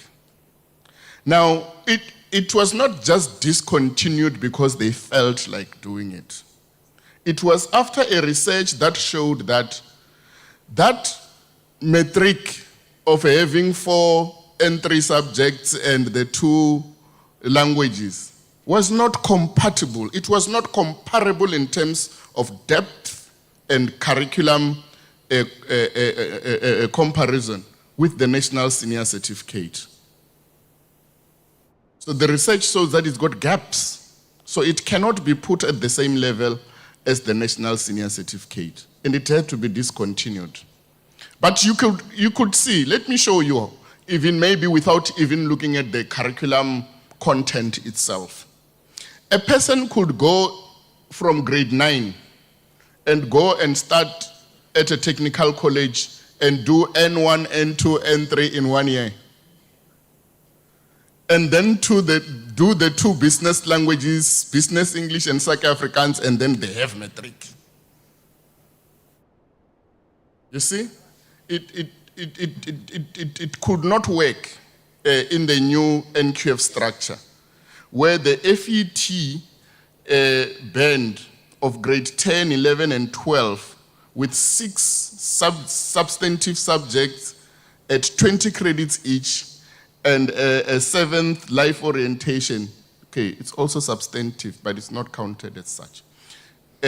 Then would then complete a 360 minimum credits in that band. But this one would only do 160, which is the 40, 40, 40 for the 3 trimesters, and then the 2 20s for the 2 business languages, and they will then be deemed to have an equivalent qualification. It would not work. So Umalusi repealed that policy and discontinued the technical metric. So, which then meant that the N1, 2, 3 programs, one from 2015 with the trade test regulation, as soon as the occupational qualifications come in the space, they cannot be used to do trade training, because the regulation says the trades must then be trained using occupational qualifications. 2, Umalusi repeals this NSC colleges, so which means that the N1, 2, 3 programs can no longer be used now to get a technical metric. Then what will be the purpose for them to exist? Anybody? They can't trade artisans, because the trade test regulation says occupational qualifications. You can't get technical metric because Umalusi says it's not compatible. Therefore, that qualification, those programs, not a qualification, those programs then becomes in limbo, and we had to transition them. Okay? So then we started with planning for transition those qualifications, those programs, N1 to N3. So in December 2020, we started with Okay. In December 2020, then, the minister, all qualifications that were developed pre-2009, and the nated programs and qualifications forms part of the qualifications that were developed pre-2009, because they do not align with the requirements of the NQF. So then, these are the dates that were published. That the registration end date for all those pre-2009 qualifications and unit standards on the OQSF and on the General and Further Education and Training Qualification Sub-Framework would then end, their registration will end on 30 June 2023. Then the last date of first-time enrollments for those qualifications that are on the OQSF and the General and Further Education and Training Sub-Framework will then be 30 June 2024. And then the last date of achievement for those on the GFET QSF, it will be 30 June 2025. And then for those that are on the OQSF, then June 2027 is the last date of achievement. Now, that was the ministerial determination of 2020. So which meant that we had to then plan as to how do we then manage this transition of getting the old nated pre-2009 qualifications phased out or transitioned into the occupational qualifications, which are the appropriate qualification to develop our skills and also aligning with the NQF. So what we then did as the department, we published a government notice for public comments, which was gazetted in October 2020 and published in November 2020. And then we solicited comments from the public, stakeholders, and we received comments from various stakeholders, TVET colleges, private institutions, the quality councils, including the QCTO, Umalusi, academics, employers, employer organizations, labor unions, and others. And overwhelmingly, all these comments, let's say majority, more than 90% of these comments agreed that we need to transition from the old nated to the new occupational qualifications, or we need to phase out the N1 to N3. So the comments were received until April 2021, and we analyzed them, and the outcome is what I just said now, the overwhelming support for phasing out of N1 to N3. So we then made a proposal to the minister to say, can you approve the phase out of these programs? And they approved this in September 2021. From there on, in 2021 September, when he approved the phase out, he also approved the terms of reference for setting up a national N1 to N3 phase out task team, which was then established in February 2022. It comprised of various stakeholders from regional officials to SAPCO to other units within the department that deals with various aspects like finance, lecturer development. It included CITAS, labor unions. So it was established in February 2022, and then it operated in terms of sharing information in terms of the planning for this phase out. And then in August 2023, the minister then approved the Gazette, which had the phase out date of these programs. And so then, once that Gazette was then published, we then developed a phase out plan or teach out plan, which then indicates to you which level will be phased out when. So in that teach-out plan, each of the level will have at least 2 chances to a student who enroll on the last cohort of each of those levels, they will have 2 chances to attempt a level. So for instance, a student who have enrolled in the last trimester of 2023 and did not take the examination for whatever reason, and they're only going to attempt that examination first now in the first trimester, they will still have 2 chances at N1. So they will have the first opportunity first trimester, second opportunity second trimester. And then after that, there's no more chances. And the students who would have moved and passed, they can still have at least 2 chances at N2, and they will still have at least 2 chances at N3. So you have 6 trimesters of phasing out a 3-level program. Okay. So the last examination on these programs, which means at N3, will be in 3rd trimester of 2025. So after that, we won't be having any examinations for the N1 to N3 programs, as we know them now. But as part of this transition that were published in the Gazette, there are certain arrangements that we have also included in that transition. For instance, there are subjects that we're going to retain in the N2 for purposes of allowing more students to do trades, especially for many of those trades that do not have occupational qualifications registered or the trade test developed through the QCTO. So there are 39 trade-related subjects that we continue to offer at N2, even beyond the phase-out or the teach-out period. These subjects are offered for non-qualification purposes. It means that because the N1 to N3 programs have been discontinued, they are deregistered, the trade subjects will be offered for non-degree purposes, for non-qualification purposes, but they will still provide access to artisan training and apprenticeship.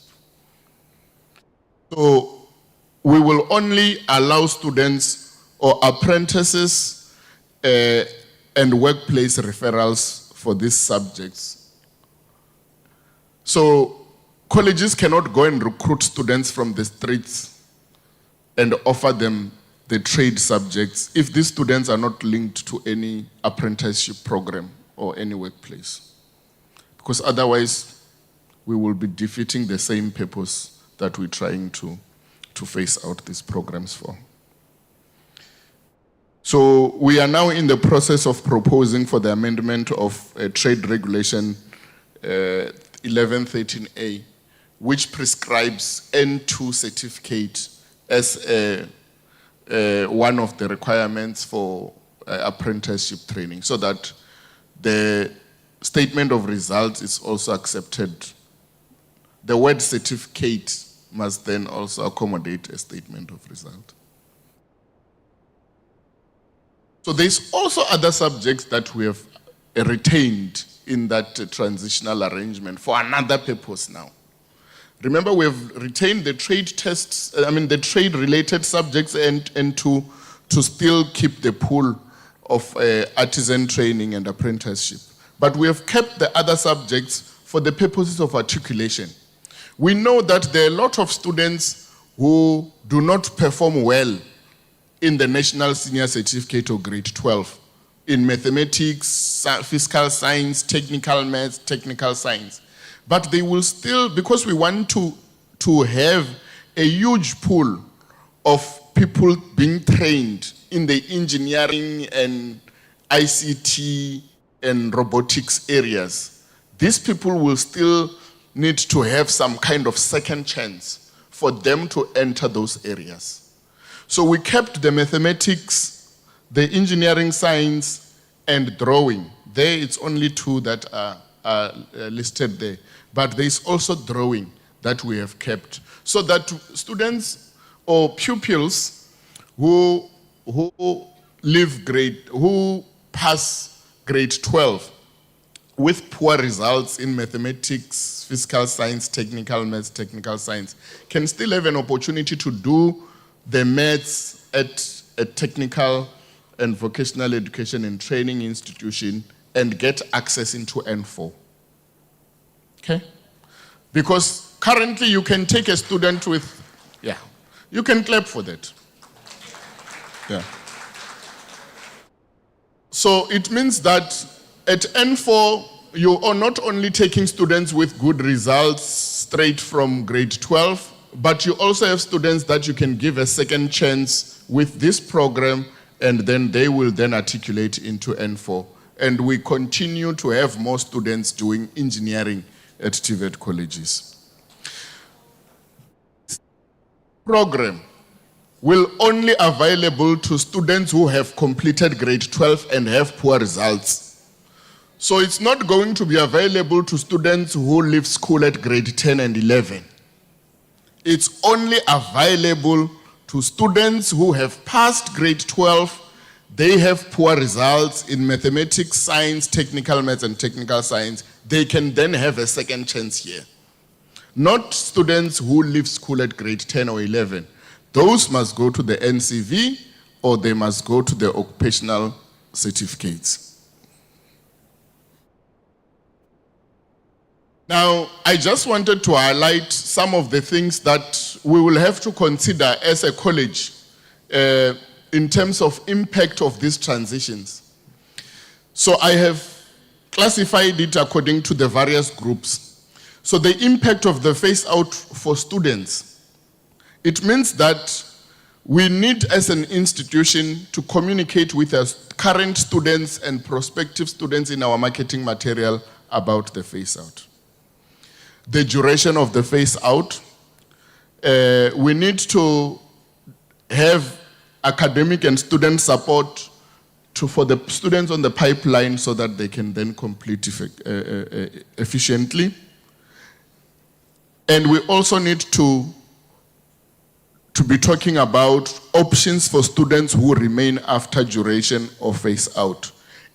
For an example, how we can transfer them into other relevant programs because the phase out end date means discontinue. It means that student can't continue. Okay. There is no system that phase out perpetually. So there will be a cutoff date, which is December 2025. And if a student was at N3 at that time and they've already attempted the N3 twice and they're left with still 2 subjects after attempting the 4 subjects 2 times, what happens to them? So those are the things that we must start then now putting in place and creating those options for them to branch to other programs.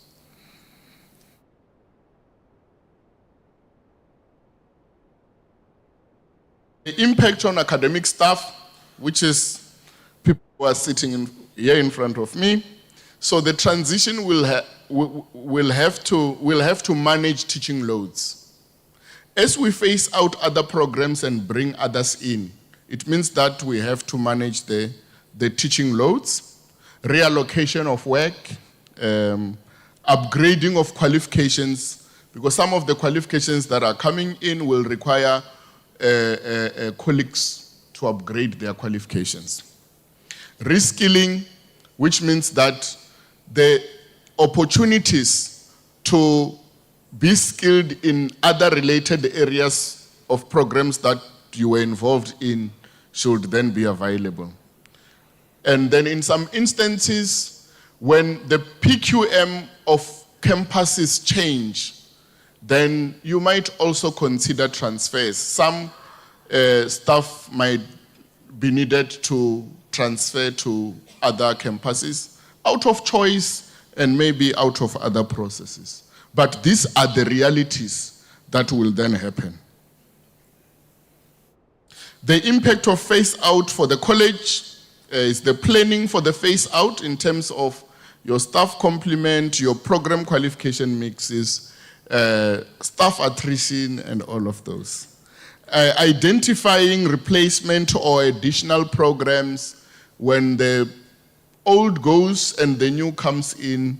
Identification is very important, and Mr. Pule has talked about some of the instruments that you can use in identifying the programs that you want to bring in.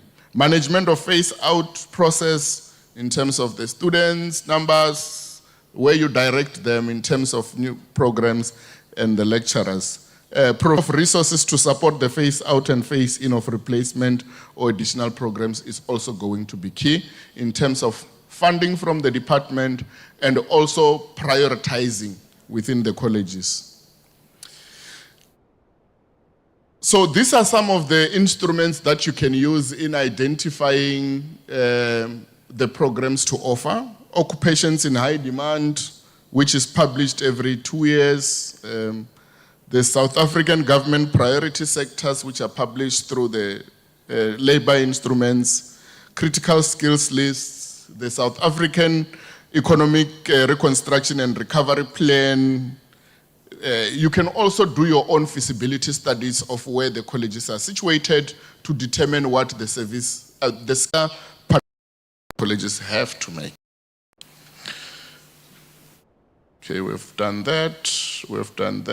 Principal was starting to touch on it, but she didn't go that far. That the reality is that majority of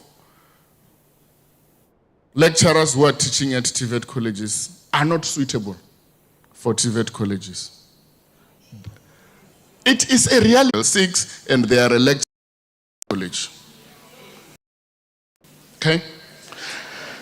Majority of them, this is the reality, majority of them do not have postgraduate qualifications.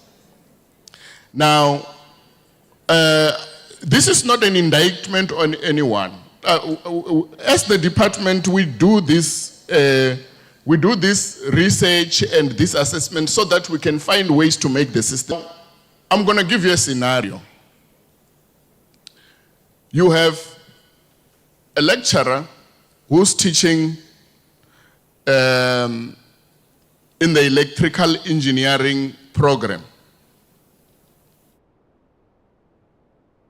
This lecturer completed, came from grade 12 with maths and science. They did only 1 year of theoretical engagement in their diploma, which is the 3 trimesters at N4, 5, and 6. And they went to do experiential learning. The level of engagement in the experiential learning, in whatever industry they would have, would only confine them to the competencies of those 3 trimesters. Now that person comes back, and then we give them N6 power machines. They passed it with 42%. Qualification in discipline or field of. Now it means that if you are teaching in an engineering program, you must at least have an NQF level 7 in the discipline that you are teaching in. So if you are teaching in electrical engineering, you must at least have an advanced diploma in electrical engineering. Or those who did the old qualifications, it will be a BTech. Okay? Or in the current qualifications, there's something called a BEng Tech that it's offered at universities of technology. So that will be your minimum, that should be the minimum qualification that one should have in order for them to teach in a TVET college. Now, this is not policy. Okay, so I must not be misconstrued tomorrow, Principal. This is not policy. I'm giving you the ideal things based on the assessment and research that we do. And a TVET college lecturer should participate should have relevant working experience in industry. And that's why we talk about lecturer placement, Baba.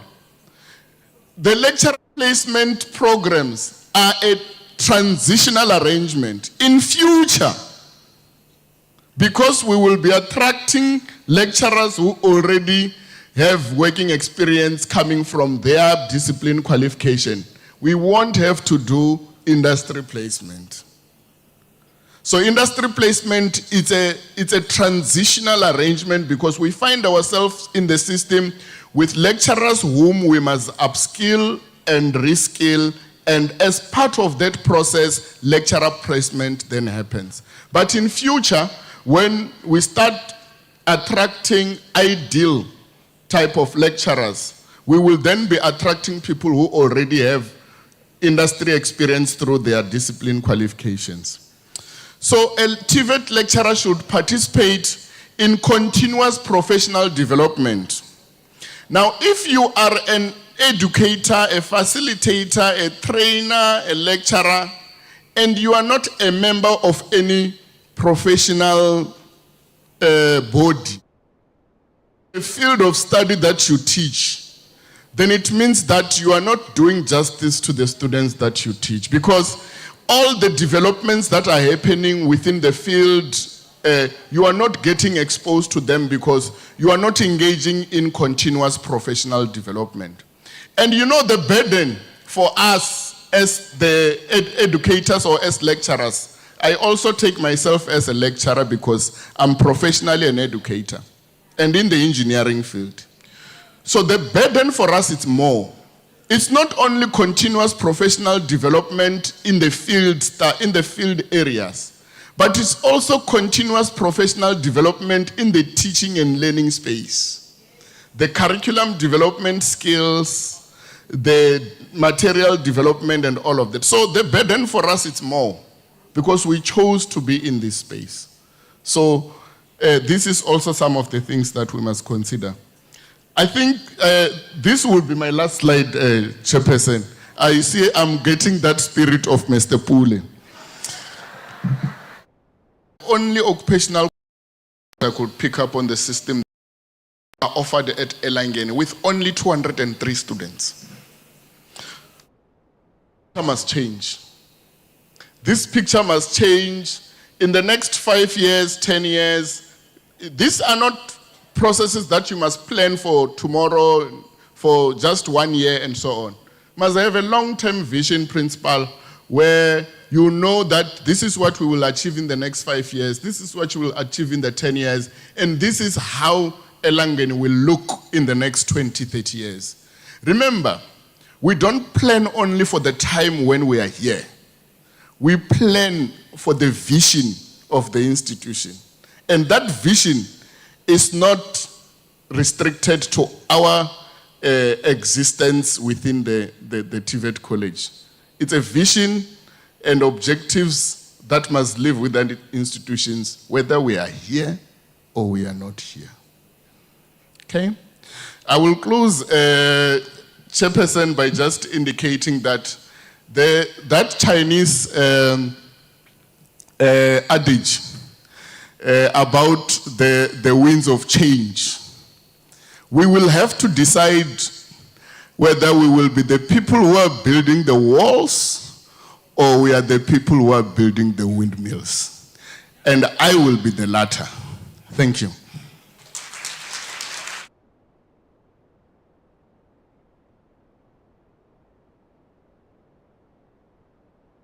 Thank you so much, Tatu Vele, for that eye-opener. And a big round of applause. Okay, now it's Q&A session. This, we are not going to prolong it because it stands between us and our next item, which is our morning tea. Can I take 2 hands? And then we close the session. Going once. Oh, Mrs. Ngema. Another hand. Going once, going twice. We only have two hands. And Tilo here, 2 hands. So it's going to be Mrs. Ngema and the CM for Pinetown, which is Philo. Thank you, Program Director. Mine is to just highlight one thing from what Mr. Vele has presented. It is enlightening us as a college, and I think also as lecturers, that there is a need for us to adapt to the new changes. And it talks specifically to our qualifications. I think it should be taken seriously, not to be taken as it's something that is saying to us as lecturers, we are there and we are useless. But what it is saying is we need to realize that we need to change, we need to improve in our service delivery. But before we do that, it means we have to look at upgrading ourselves, upgrading our qualifications so that we can be relevant. If I look at the last slide, which is talking about what was the statistics in 2022, I can say that we have changed slightly in the occupational programs that we are offering at the college, but that will be presented later from the college perspective. But it is saying to us, we need to know what is happening in terms of the occupational programs. What is our role as the college? And what is the role that we have to play as lecturers? Because when the time comes, we'll find that people who are teaching automotive and spray painting, for instance, we have to look and see who are they? Are they college? Are they among those 245 lecturers? Or maybe are they people that we contract for those programs because we do not have people in the college who have those qualifications? So it's saying to us, let us look at ourselves, let us introspect and try and place ourselves on the map, place ourselves correctly. Thank you, Program Director.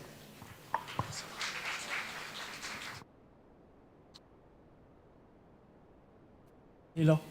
Good morning, Chair. Good morning, colleagues. I think I want to reiterate what Mrs. Ngema is saying, but it's quite pertinent that we have our employer, DHET, in the room, and we also have significant key stakeholders interested in what we do. And the audience here today are the people on the ground. And if you look at, if there's only one thing I would take away, is what Mrs. Ngema said now, and that is introspection. If you look at what Mr. Pule said about who is the student we are putting into the classroom, and we look at the reform he advised us to consider in terms of the SSS framework, we need to then look at our placement tests.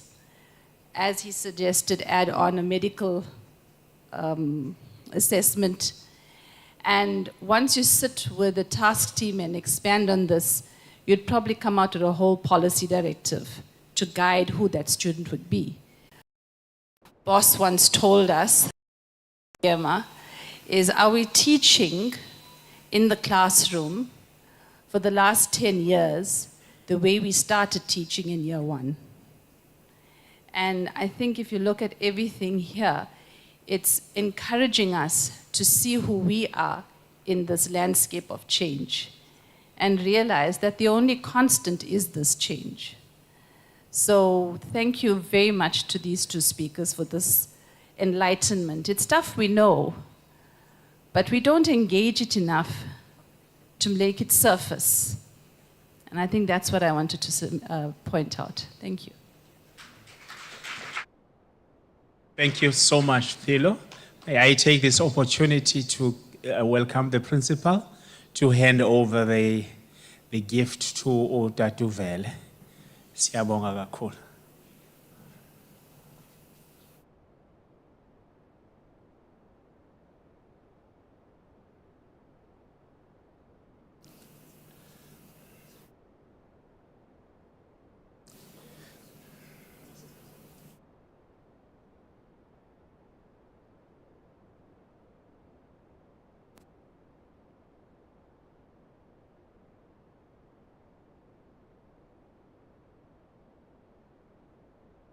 It's not happening.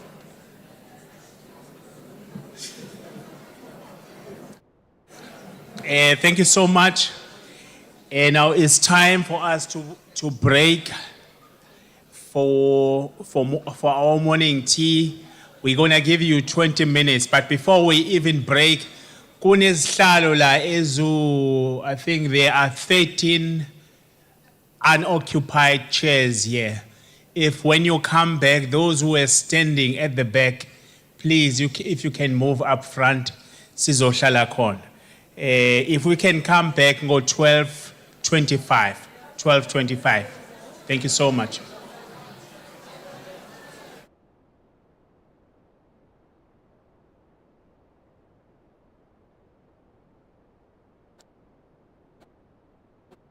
And somebody has lost his keys, he must come and see me in the front.